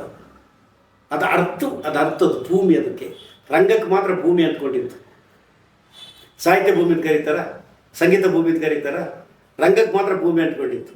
ಭೂಮಿಯ ಆಳ, ಅಗಲ, ರಸವತ್ತು, ಫಲ ಗೊತ್ತಿದ್ದು ಬೀಜ ಬಿದ್ದರೂ ಅದು ಮೇಲೆ ನಮಗೆ ಗಿಡ ರೂಪದಲ್ಲಿ ವಾಪಸ್ ಕೊಡುತ್ತೆ. ನಾವು ಫಲವಂತ ಹಾಕಿದ್ರು ಅದು ಒಳಗಡೆ ಇಟ್ಕೊಳ್ಳೋದು, ಹೊರಗಡೆ ಕೊಡುತ್ತೆ. ಅದು ಅಂಥ ರಂಗಭೂಮಿಲಿ ಕೆಲಸ ಮಾಡಿದವ್ರಿ ನಾನು. ಅದು ನಮ್ಮಲ್ಲಿ ಒಬ್ಬ ಡೊಳ್ಳು ಕುಣಿಯೋನು, ನಮ್ಮಲ್ಲಿ ದೇವರು ಹೋರೋರು, ನಮ್ಮಲ್ಲಿ ದೈವದ ಪಾತ್ರಿ, ಇದೆಲ್ಲ ಅದ್ಭುತವಾದ ಕಲಾವಿದರ ಥರ ಕಾಣ್ತಾರೆ ನನಗೆ. 2,000 ಜನರನ್ನು ನಂಬಿಸುವಂಥದ್ದು ಸುಲಭ ಏನ್ರವ? ಶಿವರಾಮ್ ಕಾರಂತ ಹೇಳ್ತಾರೆ ನಾಗರಿಕತೆ ವಸ್ತು ಪುಸ್ತಕದಲ್ಲಿ, 1000 ಜನ ಕೈ ಮುಗಿತಿದ್ದಾಗ ಅದು ಸಿಡಿಬಂತು ಸಿಡಿದಾಗ ವಾಲ್ಗದ ಸದ್ದು ಇದೆಲ್ಲ ಅವನಿಗೆ ಗೋವಿಂದ ಹಾಕುವಾಗ ಅವನಿಗೆ ನಿಧಾನಕ್ಕೆ ಬಿ ಪ್ರೈಸ್ ಆಗುತ್ತೆ, ಒಂದು ಕಡೆ ಅನ್ಕಾನ್ಸಿಯಸ್ ಆಗ್ತಾನೆ ಅಂತ ಭೂತದ ಪಾತ್ರಿ. ಬಟ್ ನಾನು ಹೇಳ್ತಾರೆ ಆಮೇಲೆ ಕತೆ ಕೇಳಿ, ಬೆಳಗಿನ ತನಕ ಅದನ್ನು ಮೇಂಟೈನ್ ಮಾಡ್ತಾನಲ್ಲ. 2,000 ಜನ ಕಾಲಿಗೆ ಬಿಟ್ಟು ಪ್ರಸಾದ ಆಗೋತಾರಲ್ಲ ನನ್ನ ಹತ್ರ. ಈಗ ನಾನು ಹೇಳ್ತಾ ಭೂತ, ದೈವ, ಆರಾಧನೆ, ಉತ್ಸವ ಯಾಕೆ ಬೇಕು ಹೇಳಿ? ನಮ್ಮ ಬದುಕಿನ ಉಲ್ಲಾಸಗಳಲ್ವಾ, ಉಲ್ಲಾಸದ ಕ್ಷಣ ಅಲ್ವಾ, ನಮ್ಮನ್ನು ನಾವು ಕಂಡ್ಕೊಳಕ್ ಬೇಕಲ್ವ? ಅದು ಇದು ಇಲ್ಲ ಅಂದರೆ ಯಾವುದೇ ಫೀಲ್ಡಲ್ಲಿ, ಸಾಹಿತ್ಯ ವಲಯದಲ್ಲಿ ಇದ್ದಷ್ಟು ಗುಂಪುಗಾರಿಕೆ ಪ್ರಪಂಚದಲ್ಲಿ ಯಾವುದ್ರಲ್ಲೂ ಇಲ್ಲ. ನಾನು ಧಾರವಾಡ ಸಾಹಿತ್ಯ ಸಮ್ಮೇಳನಕ್ಕೆ ಒಂದು ಕವಿತೆ ಓದಕ್ಕೆ ಕರೆಸ್ಕೊಂಡ್ರು. ನಾನು 2 ದಿವಸ ಇತ್ತು, ನಾನು ಹೇಳೇ ಬಂದೆ ಅವ್ರ ಹತ್ರ, ಇನ್ನು ಅಪ್ರನೇ ಕರೆದು ನಾನು ಬರಲ್ಲ ಅಂತ. ಯಾಕಂದ್ರೆ ಒಂದು ತಿಳ್ಕೊಳ್ಳಿ ನೀವು, ಅವ್ರ ಅಕ್ಷರದಲ್ಲಿ ಅವರೇ ಬದುಕಲ್ಲ.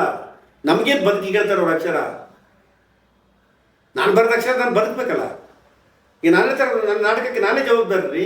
ನಾನು ಹೇಳ್ಬೇಕಂದ್ರೆ ನಾಟಕದ ಮೂಲಕ ಹೇಳಿರ್ತೀನಿ, ಇರ್ತೀನಿ ನಾನಲ್ಲೇ ಫಸ್ಟ್ ಶೋಗೆ, ಉಗಿದ್ರೆ ನಂಗೆ ಉಗಿ ಅಂತ. ಇದಕ್ಕೆ ಧೈರ್ಯ ಬೇಕು, ಇದಕ್ಕೆ ಧೈರ್ಯ ಬೇಕು. ಸರ್, ಇವತ್ತು ಧಾರಾವಾಹಿಗಳಲ್ಲಿ ಆ್ಯಕ್ಟ್ ಮಾಡ್ತಾ ಇದ್ದೀರಾ, ಸಾಕಷ್ಟು ಧಾರಾವಾಹಿಗಳಲ್ಲಿ ಆ್ಯಕ್ಟ್ ಮಾಡ್ತಿದ್ದೀರಾ. ಈ ಹಿಂದಿನ ಧಾರಾವಾಹಿ ಕಥೆಗಳಿಗೂ ಇವತ್ತಿನ ಕಥೆಗಳಿಗೂ ಬದಲಾವಣೆ ಆಗಿದೆ ಅಂತ ಅನ್ಸುತ್ತೆ ಸರ್? ಖಂಡಿತ ಆಗಿದೆ. ಅದು ಯಾಕೆಂದ್ರೆ ಹೇಳ್ತಾ ಇರೋದು ನಮ್ಮ ಲೈಫ್ ಸ್ಟೈಲ್ ಬದಲಾಗ್ತಾ ಇದೆ. ಲೈಫ್ ಸ್ಟೈಲ್ ಬದಲಾಗಿದೆ. ಯಾಕಂದ್ರೆ ನಾನು ಹೇಳ್ತಾ ಇರೋದು ಕಾಸು ಬಂದಿದೆ, ಅಥವಾ ಏನೋ ಟೆಕ್ನಾಲಜಿಗಳು ಬಂದಿದೆ, ಮೆಟೀರಿಯಲ್ಸ್ಗಳು ಬಂದಿದೆ, ನಾವು ನಿಧಾನಕ್ಕೆ ಮೆಟೀರಿಯಲ್ಸ್ ಸಿಗೋಕ್ಕೆ ಹೋಗ್ತಾ ಇದ್ದೀವಿ. ಅದೇ ಥರ ಕಥೆನೂ ಇದೆ, ಹೈಫೈ ಕಥೆಗಳು ಬಂದಿದೆ. ಎಲ್ಲ ಕಥೆಗಳು ಹೈಫೈ ಆಗುತ್ತೆ. ನಿಮ್ಗೊಂದು ವಿಷಯ ಹೇಳ, ಪಾತ್ರೆ ತೊಳೆಯುವಂಥ ಪಾತ್ರಗಳು ನೋಡೋ ಕೆಟ್ಟದಾಗಿರ್ಬೇಕು ಅಂತಲ್ಲ ಹೇಳ್ತಾರೆ. ಅವಳು ಕೂಡ ಲಿಪ್ಸ್ಟಿಕ್ ಹಾಕ್ಕೊಂಡು ರಾತ್ರಿ ಮಲಗುವಾಗಲೂ ಲಿಪ್ಸ್ಟಿಕ್ ಹಾಕ್ಕೊಂಡು ಇದಾಕೊಂಡು ಮಲಗುವಂಥ ಸ್ಥಿತಿ ಇದೆ. ನಾವು ಬದುಕಲ್ಲ. ಆದರೆ ಪ್ರತಿಯೊಬ್ಬರಿಗೂ ಒಳಗಡೆಯಿಂದ ಒಂದು ಪರಿವರ್ತನೆ ಅಂತ ಅನಿಸುತ್ತಲ್ಲ, ಅದನ್ನು ತೋರಿಸ್ತಾರೆ. ಬಟ್ ನಾನು ಹೇಳ್ತಾರೆ ಈ ಕಾಲಘಟ್ಟದಲ್ಲಿ ಮಾಡಬೇಕಾದ ಕಥೆಗಳನ್ನು ನಾವು ಮಾಡ್ತಾ ಇದ್ದೀವಿ ಅಂತಲೇ ಅನಿಸುತ್ತೆ. ಒಂದು ಭಾಳ ಆಶ್ಚರ್ಯ ಆಗೋದು ನನಗೆ, ಯಾವುದಾದ್ರು ನೀವು ಹಳೆಯ ಕಥೆ ಹೇಳಿ ತುಂಬ ಆಸಕ್ತಿಯಿಂದ ಕೇಳ್ತಾರೆ, ಅವ್ರಿಗೆ ಗೊತ್ತಿರಲ್ಲ ಅವರು. ಬಟ್ ಅದ್ರ ಒಳಗಡೆ ಅಡಾಪ್ಟ್ ಮಾಡ್ಕೊಳಕ್ಕೆ ಇಷ್ಟಪಡಲ್ಲ ಅವರು. ಈಗ ನಿಮಗೆ ನಂದೊಂದು ಡೈಲಾಗ್ ಇತ್ತು, ತಪ್ಪು ಮಾಡೋದು ತಪ್ಪಲ್ಲ, ತಪ್ಪು ಮಾಡಿ ಸಿಕ್ಬಿಡೋದು ತಪ್ಪು. ಇದು ಒಳ್ಳೆ ಸಾಹಿತ್ಯ ಅಲ್ಲ ನಮ್ಮ ಅಮೃತ ಧಾರಾವಾಹಿ. ತಪ್ಪು ಮಾಡೋದು ತಪ್ಪಲ್ಲ, ಅಳಿಮಯ ತಪ್ಪು ಮಾಡೋದು ತಪ್ಪಲ್ಲ ಕಣೋ, ತಪ್ಪು ಮಾಡಿ ಸಿಕ್ಕಿ ಬೀಳ್ತೀವಲ್ಲ ಅದು ತಪ್ಪು. ತಪ್ಪದ್ದು ಗೊತ್ತಾಗೋದು ಆವಾಗ ತಾನೆ. ತಪ್ಪು ಮಾಡೋದವ್ರು ಯಾರವ್ರೆ ಅಂತ ಕೇಳಿದಾಗ ಈ ಥರ ಸಿಕ್ಕಿಬಿದ್ದಾಗ ತಪ್ಪು ಅಂತ ಅನಿಸುತ್ತೆ. ಅಂದರೆ ಈ ಥರದ ಸಾಹಿತ್ಯನೂ ಬರುತ್ತೆ. ಆಮೇಲೆ ಸಾಹಿತ್ಯ ಅನ್ನೋದಿದೆಯಲ್ಲ, ಎಲ್ಲವನ್ನು ಒಳಗೊಂಡ್ರೆ ಮಾತ್ರ ಅದು ಅದ್ಭುತ ಸಾಹಿತ್ಯ ಆಗುತ್ತೆ. ತುಂಬ ಆ ಥರದಲ್ಲಿ ಬದಲಾವಣೆಗಳಾಗಿದೆ. ನಾನು ಹೇಳ್ತಾ ಇರೋದು ಅದನ್ನು ಬೆಳವಣಿಗೆ ಅಂತ ಕರಿಬೇಕು, ಅದು ಬದಲಾವಣೆ ಅಂತ ಕರಿಬೇಕು, ನಾನು ಗೊಂದಲಿದ್ದೀನಿ, ನನಗೆ ಗೊತ್ತಿಲ್ಲ ನನಗೆ. ಸರ್, ಈ ಹಿಂದೆ ಪಲ್ಲವಿ ಅನುಪಲ್ಲವಿ ಧಾರಾವಾಹಿಯಲ್ಲಿ ಆ್ಯಕ್ಟ್ ಮಾಡಿದ್ರಿ. ಇವತ್ತು ಅಮೃತಧಾರೆ, ಅವತ್ತಿನ ಕಥೆಗಳಿಗೂ ಇವತ್ತಿನ ಕಥೆಗಳಿಗೆ ಏನಾದ್ರೂ ಬದಲಾವಣೆ ಆಗಿದ್ಯಾ? ಅದು ಖಂಡಿತ ಆಗಿದೆ. ಅಂದ್ರೆ ಮಸಾಲೆ ಡ್ರಾಮಾ ಇವತ್ತು ಆಕ್ಚುಲಿ ಹೇಳ್ಬೇಕು ಅಂದ್ರೆ ಕೆಲವೊಂದು ಕಂಪ್ಲೇಂಟ್ ಇದೆ, ತುಂಬಾ ಸೂಕ್ಷ್ಮವಾದ ಕಥೆಗಳು ಬರ್ತಾ ಇಲ್ಲ ಅಂತಾನೂ ಒಂದು ಮಾತಿದೆ ಧಾರಾವಾಹಿ ಲೋಕದಲ್ಲಿ, ಒಂದೇ ತರದ ಕಥೆಗಳು ಬರ್ತಾ ಇದೆ ಅಂತ. ನಿಮಗೆ ಇನ್ನೊಂದು ಸತ್ಯ ಅಲ್ಲ, ಸೀರಿಯಲ್ ಸೈಕಾಲಜಿ ಬಗ್ಗೆ ಸೀರಿಯಲ್, ಹೊಸ ಸೀರಿಯಲ್ ಶುರುವಾಯ್ತು ಅಂತ ಇಟ್ಕೊಳ್ಳಿ, ಒಂದು ಮನೆಯಲ್ಲಿ ಎಲ್ಲರೂ ಹೇಳ್ತಾರೆ ಸಾಧಾರಣ ಇದೆ ಕಣಮ್ಮ, ಏನೂ ಇಲ್ಲ ಅಷ್ಟೇ ಹೇಳ್ತಾರೆ. ಒಂದು ವಾರ ಆದ್ಮೇಲೆ ನೋಡ್ತಾರೆ ಮತ್ತೆ ಅದನ್ನು, ಈಗ ಸ್ವಲ್ಪ ಪರವಾಗಿಲ್ಲ ಅಂತ ಅನ್ಸುತ್ತೆ. ಮತ್ತೊಂದು ತಿಂಗಳಾದ್ಮೇಲೆ ತುಂಬಾ ಚೆನ್ನಾಗಿದೆ ಅಂತ ಹೇಳ್ತಾರೆ. ಅದೇನು ಬೆಳವಣಿಗೆ ಆಗಿರಲಿ, ಇವರು ಅಡ್ಜಸ್ಟ್ ಆಗಿರ್ತಾರೆ. ಯಾವಾಗ ಈ ಅಡ್ಜಸ್ಟ್ ಆಗೋ ಮೆಂಟಾಲಿಟಿ ಇರುತ್ತಾ ಅಲ್ಲಿ ತನಕ ಯಾವ್ದು ಉದ್ಧಾರ ಆಗಲ್ಲ. ಈಗ ಒಂದು ಚಾನಲ್ಗೆ ಹೋಗಿದ್ದೆ, ಚಾನಲ್ ಹೆಸರು ಹೇಳಲ್ಲ, ಅವ್ರ ಚಾನಲ್ಗೆ ಹೇಳಿದ್ವಿ ನಾವು ಹಿಂಗೆ ಇದ್ರು, ನಮ್ಗೆ ಕಲ್ಲು ಹೊಡೆದಿಲ್ಲಲ್ಲ ಸರ್, ಕಲ್ಲು ಹೊಡೆದಾಗ ನಾವು ಎಚ್ಚರಾಗ್ತೀವಿ ಅಂತ. ಅಂದ್ರೆ ಈಗ ನಾನು ಹೇಳ್ತಿರೋದು ಈ ಸೂಕ್ಷ್ಮತೆ ಎಲ್ಲರಲ್ಲೂ ಇರುತ್ತೆ, ಹುಡುಕುವಂತ ತಾಳ್ಮೆ ಬೇಕಲ್ಲ, ಅದಿಲ್ಲ. ನನಗೆ ಕೆಲವು ರೆಸ್ಪಾನ್ಸ್ ಬರುತ್ತೆ ನನ್ನ ಕ್ಯಾರೆಕ್ಟರ್ಗೆ ಫೇಸ್ಬುಕ್ಕಲ್ಲಿ, ಆ ಲಕ್ಷ್ಮೀಕಾಂತ್ ಮಾವಂಗೆ ಚಪ್ಪಲಿ ಹೊಡಿಬೇಕು ಅಂತ. ಇದನ್ನು ಸೂಕ್ಷ್ಮ ನೋಡಿದಾರೆ ಅಂತ ಅರ್ಥದ, ನನಗೆ ಸರ್ಟಿಫಿಕೇಟ್ ಇರ್ತಾನೆ. ಅವ್ರ ಲ್ಯಾಂಗ್ವೇಜ್ ಹೆಂಗ್ ಬೇಕಾದ್ರೆ ಇರಲಿ, ಮಾವನ ದೇವ್ರು ನೋಡ್ಕೋತಾನೆ, ಸಾಯ್ತಾನೆ ಅವನು, ಉಳಿಯಲ್ಲ ಅವನು. ಕೌತರಿಗೆ ಬೈಯೋದಲ್ಲ, ನಾನು ಕ್ಯಾಟ್ರಿಗೆ ಬೈಯೋದು. ಅಂದ್ರೆ ಈ ಥರದ ಸೂಕ್ಷ್ಮ ನೋಡೋರು ಇದ್ದಾರೆ. ಬಟ್ ಹೇಳ್ತಾ ಇರೋದು ಸೂಕ್ಷ್ಮತೆ ಕಮ್ಮಿ ಆಗಿದೆ ಅಂತ ಅನ್ಸೋದಿದೆಯಲ್ಲ, ಇದು ಮೇಲ್ತರದ ಮಾತು ಅಂತ. ಹೇಳ್ತಾ ಇರೋದು ಎಲ್ಲದರಲ್ಲೊಂದು ಸೂಕ್ಷ್ಮ ಇದೆ, ಎಲ್ಲದರಲ್ಲೊಂದು ಸೂಕ್ಷ್ಮ ಇದೆ. ಬಟ್ ಏನ್ ಗೊತ್ತಾ ಸರ್, ಲೇಡಿ ವಿಲನ್ಗಳ ಅಬ್ಬರ ಇರ್ಬೋದು ಅಥವಾ ಒಂದೇ ತರದ ಸ್ಕ್ರೀನ್ ಪ್ಲೇ, ಆಲ್ಮೋಸ್ಟ್ ಎಲ್ಲ ಸೀರಿಯಲ್ಗಳಲ್ಲೂ ಒಂದೆರಡು ಸ್ಕ್ರೀನ್ ಪ್ಲೇ ಫಿಕ್ಸ್. ಅದು ಅಲ್ಲ, ನಿಮಗೆ ಒಂದು ವಿಷಯ ಕೇಳ್ತೀರಿ, ಲೇಡಿ ವಿಲನ್ಗಳು ಇಲ್ಲ ಅಂತ ಹೇಳ್ತೀರ ನೀವು? ಲೇಡಿ ವಿಲನ್ಗಳು ಇಲ್ಲ ಅಂತ ಹೇಳ್ತಾ ಇಲ್ಲ, ಬಟ್ ಎಲ್ಲಾ ಧಾರಾವಾಹಿಗಳು ಲೇಡಿ ವಿಲನ್ಗಳ ಹೈಲೈಟ್ ಆಗ. ವಿಲನ್ ಅನ್ನೋದು ಮೂರೊತ್ತು ಅಲ್ಲ, ಆ ಕ್ಷಣದ ಮನಸ್ಥಿತಿ ಅದು, ಅದಕ್ಕೊಂದು ರೂಪ ಕೊಡ್ತಾರೆ ಸೀರಿಯಲ್ ಅಲ್ಲಿ ಅಷ್ಟೇ. ಈಗ ನನ್ನ ಹತ್ರ ಆಕ್ಟಿಂಗ್ ಅಂದ್ರೇನು, ಈಗ ಮತ್ತೊಬ್ಬರ ಬದುಕನ್ನ ಪ್ರವೇಶ ಮಾಡಕ್ಕಾಗತ್ತಾ ಅಂತ ಕೇಳೋದು ಇಲ್ಲ. ಪರಕಾಯ ಪ್ರವೇಶ ಅನ್ನೋದು ನಿಮ್ಮ ಕಾಯವೇ ಬೇರೆ ತರ ಕಾಣೋದಕ್ಕೆ ಪರಕಾಯ ಅಂತ ಕರೆಯೋದು. ಮತ್ತೊಬ್ಬರ ಬದುಕಿಗೆ ನೀವು ಎಂಟ್ರಿ ಆಗಕ್ಕಾಗಲ್ಲ, ನಿಮ್ಮ ಅನಿಸಿಕೆಗೆ ಒಂದು ರೂಪ ಕೊಡೋದಕ್ಕೆ ಕ್ಯಾರೆಕ್ಟರೈಸೇಷನ್ ಅಂತ ಕರೆಯೋದು ಅಂತ ಹೇಳಿದ್ದೆ. ಯಾಕಂದ್ರೆ ನೀವು ಎಸ್ ಐ, ನಿಮ್ಮ ಒಳಗಡೆ ಎಸ್ ಐ ಅಂದ್ರೆ ಹೊಡೆದಾಕ್ಬಿಡ್ತಿದ್ದೆ ಅನ್ಸುತ್ತಲ್ವಾ? ಯಾರೊಬ್ಬ ಒಳಗಡೆ ಎಸ್ ಐ ಇದಾನಲ್ವಾ, ಏನಾದ್ರು ತಕ್ಕರೆ ಅದನ್ನು ತಗೊಂಡೋದ್ರೆ ಚೆನ್ನಾಗಿರುತ್ತೆ ಅಂತ ಅನ್ಸಲ್ವಾ? ನೀವು ಹಾಗಾದ್ರೆ ನಿಮ್ಮ ಒಳಗಡೆ ಕಳ್ಳ ಇದ್ದಾನೆ ಅಂತ ಅನ್ಸ್ತಲ್ವಾ? ಮತ್ತೆ ಯಾವುದಾದ್ರು ಒಂದು ಪ್ರೀತಿ ಮಾಡಬೇಕು, ಮತ್ತೇನೋ ಮಾಡಬೇಕು, ಮತ್ತೆ ಇದೆಲ್ಲ ಅನಿಸುವಿಕೆಗೆ ಒಂದು ರೂಪ ಕೊಡೋದು ಅಷ್ಟೇ. ಹಾಗೆ ಈಗ ಲೇಡಿ ವಿಲನ್ಗಳು ಮತ್ತೊಂದು ವಿಲನ್ಗಳು ರಿಜೆಕ್ಟ್ ಮಾಡ್ಬೇಕಂತ ಯಾರು ಹೇಳಿ, ಜನಗಳ ತಾನೆ ಸ್ವೀಕರಿಸ್ತಾರೆ. ಎಲ್ಲಿಯ ತನಕ ಸ್ವೀಕರಿಸುವವರು ಇದಾರೋ ಅಲ್ಲಿಯ ತನಕ ಕೊಡುವವರು ಬೇಜಾನ್ ಬೆಳೆದು ಬಿಡ್ತಾರೆ. ಈಗ ಹೇಳ್ತಾ ಇರೋದು ಪೆಟ್ರೋಲಿಗೆ 20 ರೂಪಾಯಿ ಜಾಸ್ತಿ ಆಯ್ತು, ಜನ ಒಂದು ದಿವಸ ಸ್ಟ್ರೈಕ್ ಮಾಡಿದ್ರು, ಮಾರನೇ ದಿವಸ ಪೆಟ್ರೋಲ್ ಹಾಕ್ಲೇಬೇಕಲ್ಲ. ಈಗ ನಾನು ಹೇಳ್ತಾ ಇರೋದು ಬಸವಣ್ಣ ಹೇಳಿದ್ದು, ಕಿವುಡನ ಮಾಡಯ್ಯ ತಂದೆಯನ್ನ ಕುರುಡನ ಮಾಡಯ್ಯ, ಎಲ್ಲದಕ್ಕೂ ಕಿವುಡು ಕುರುಡ್ರಾದ್ರೆ ಹೆಂಗೆ? ಅವನು ಹೇಳ್ತದ್ದು ಪ್ರತಿಭಟನಾತ್ಮಕ ಹೇಳಿದ್ದು, ಕೆಟ್ಟದನ್ನು ನೋಡ್ಬೇಡ, ಕೆಟ್ಟದನ್ನು ಮಾಡಬೇಡ ಅಂತ. ಎಲ್ಲವೂ ಕೆಟ್ಟದಾಗಿದ್ರೆ ನಾನು ಕುರುಡಾದ್ರೆ ಚೆನ್ನಾಗಿರುತ್ತೆ ಅಂತ ಕುರುಡಾಗ್ಬಿಡ್ತೀನಿ ನಾನು. ಇದು ವಿಷಯ. ಅಂದ್ರೆ ನಾನು ಹೇಳ್ತಾ ಇರೋದು ಯಾವತ್ತೂ ಕೂಡ ಅಷ್ಟೇ, ನಾವು ಅದನ್ನ ಬ್ಲೇಮ್ ಮಾಡುವಾಗ ನಾನು ನೋಡುವ ದೃಷ್ಟಿಯನ್ನು ಒಟ್ಟಿಗೆ ಇಟ್ಕೊಂಡು ನೋಡಿದ್ರೆ ಮಾತ್ರ ಅದಕ್ಕೆ ಒಂದು ಸಂಪರ್ಕ ಸಾಧ್ಯ ಆಗುತ್ತೆ. ಅದರ ತಪ್ಪು, ಅದರ ಸೂಕ್ಷ್ಮತೆಗಳು ಗೊತ್ತಾಗುತ್ತೆ ನನಗೆ. ಬರೀ ಅದೇ ತಪ್ಪು ಅಂತ ಹೇಳೋಕ್ಕಾಗೋದಿಲ್ಲ ಅಂತ ನೋಡೋರಿದ್ದಾಗ ಕೊಟ್ಟೇ ಕೊಡ್ತಾರೆ. ಒಬ್ಬ ಹೇಳ್ತಾ ಇದ್ದೆ, ಇನ್ನೊಂದು 5 ವರ್ಷ ಇರುತ್ತೆ ಸರ್ ಸೀರಿಯಲ್, ಆಮೇಲೆ ಇರೋಲ್ಲ, ಎಲ್ಲ ಮೊಬೈಲಲ್ಲಿ ನೋಡ್ಬೋದಲ್ಲ. ನಿಮ್ಗೆ ಒಂದು ತಿಳ್ಕೊಳ್ಳಿ, ಇಷ್ಟು ದೊಡ್ಡದು ಚಿಕ್ಕದಾಗಿ ಆಗಿ ಆಗಿ ಆಗಿ ಇಷ್ಟಕ್ಕೆ ಬಂದಿದೆ. ಸಂಬಂಧ ಆಗಿರ್ಬೋದು, ಸಂಸಾರ ಆಗಿರ್ಬೋದು, ನಿಮ್ಮ ಆರ್ಥಿಕ ಸ್ಥಿತಿ ಎಲ್ಲವೂ ಕೂಡ ಹೌದಾ, ಎಲ್ಲವೂ ಮೊಬೈಲಲ್ಲಿ ನೋಡ್ಬೋದು. ಸುಬ್ಬಣ್ಣ ವೈಜಾಗಲ್ಲಿ ಒಂದು ಮಾತು ಹೇಳಿದ್ದಾರೆ, ವೈಜಾಗ್ ಅಂತ ಒಂದು ನಾಟಕ ರಾತ್ರಿ ಮಾಡಿದಾಗ ಅದರಲ್ಲೊಬ್ಬ ಹೇಳ್ತಾನೆ, ಮನುಷ್ಯ ನೊಣಗಳ ಥರ ಆಗ್ಬಿದ್ದಾನೆ, ಅಂಗೈಯಲ್ಲಿ ಕೂತ್ಕೊಂಡು ಎಲ್ಲ ಮಾಡ್ತಾನೆ. ಇಡೀ ಜಗತ್ತನ್ನು ಮುಷ್ಟಿಯಲ್ಲಿ ಇದೆ ಅಂತ ತಿಳ್ಕೊಂಡ್ಬಿಡ್ತಾರೆ. ಮುಷ್ಟಿಯಲ್ಲಿ ಇದೆಯಲ್ಲ ಇಡೀ ಜಗತ್ತು, ಮುಷ್ಟಿಯಲ್ಲಿ ಇದೆಯಲ್ಲ, ನನ್ನ ಮುಷ್ಟಿಯಲ್ಲಿ ಇರುತ್ತಲ್ಲ ಇಡೀ ಮೊಬೈಲ್. ಆಸ್ಟ್ರೇಲಿಯಾದಲ್ಲಿ ಏನು ಮಾಡ್ತಾರೆ ಅಂತ ಇದ್ರಲ್ಲಿ ಗೊತ್ತಾಗಲ್ಲ, ಥೈಲ್ಯಾಂಡ್ ಇದು ಓದ್ತಿದ್ರೆ ಏನು ಮಾಡ್ತಿದ್ದಾರೆ ಈಗ ಅಲ್ಲಿ ಗೊತ್ತಾಗುತ್ತಲ್ಲ ನನಗೆ. ಇದು ಟೆಕ್ನಾಲಜಿ ನಮ್ಮನ್ನ ಮತ್ತಷ್ಟು ದಡ್ರನ್ನಾಗಿಸುತ್ತೆ ಅಥವಾ ನಮ್ಮನ್ನು ಒಂದು ಕಡೆ ಸ್ಟೇಲ್ ಆಗೋದು ಮಾಡುತ್ತೆ. ಅದನ್ನು ಸದುಪಯೋಗ ಮಾಡಿಕೊಂಡ್ರೆ, ಅದನ್ನು ಬಳಸುವ ಕೈಗೆ ಒಂದು ದೇಹ ಇದೆ, ದೇಹಕ್ಕೊಂದು ಮನಸ್ಸಿದೆ, ಮನಸ್ಸಿಗೊಂದು ಸಂವೇದನೆ ಇದೆ, ಅದನ್ನ ಇಟ್ಕೊಂಡು ಬೆಳೆದ್ರೆ ಬೆಳಿತೀವಿ. ಈ ಥರದಲ್ಲಿ ಯಾವುದೂ ತಪ್ಪು ಸರಿ ಅಂತ ಹೇಳೋ ವ್ಯಾಲ್ಯೂ ಜಡ್ಜ್ಮೆಂಟ್ ಭಾಳ ಕಷ್ಟ. ನಾನು ಅದ್ರ ಬಗ್ಗೆ ಸಾರಾ ಸಗಟಾಗಿ ಹೇಳಲ್ಲ. ಓಕೆ. ಬಟ್ ಏನಾಗುತ್ತೆ ಈಗ ನಾನು ಒಂದು ಆರ್ಟಿಸ್ಟ್, ಎಷ್ಟೊತ್ತೈತೆ ಅನ್ಸುತ್ತೆ ಬೆಗ್ಗರ್ ಸರ್ ನೋ ಚಾಯ್ಸ್ ಅಂತ. ಬೆಡ್ ಟಿಕೆಟ್ ಬೇಡ, ಕೆಂಪಕ್ಕಿ ಬೇಕು, ರಾಜಮುಡಿ ಕೊಡಿ, ಇದು ಕೊಡಿ, ನನಗೆ ಅದು ಹೀಟ್ ಆಗುತ್ತೆ ಅಂತ ಹೇಳೋಕ್ಕಾಗಲ್ವಲ್ಲ. ಕೊಟ್ಟರೆ ತಗೊಂಡು ಹೋಗ್ಬೇಕು. ಬಡತನ ಎಲ್ಲರ ಹತ್ರನೂ ಬಡತನ ಇದೆ. ಅದು ಮಾನಸಿಕ ಬಡತನ ಇರ್ಬೋದು, ಅಥವಾ ದೈಹಿಕ ಬಡತನ ಇರ್ಬೋದು, ಜ್ಞಾನದ ಬಡತನ ಇರ್ಬೋದು. ಅದನ್ನು ಫುಲ್ಫಿಲ್ ಮಾಡೋದು ಪ್ರಾಪರ್ ವೇಲ್ ಮಾಡಿಕೊಂಡ್ರೆ ಕರೆಕ್ಟ್ ಆಗುತ್ತೆ, ಇಲ್ಲಾಂದರೆ ಎಡವಟ್ಟುಗಳಾಗುತ್ತೆ.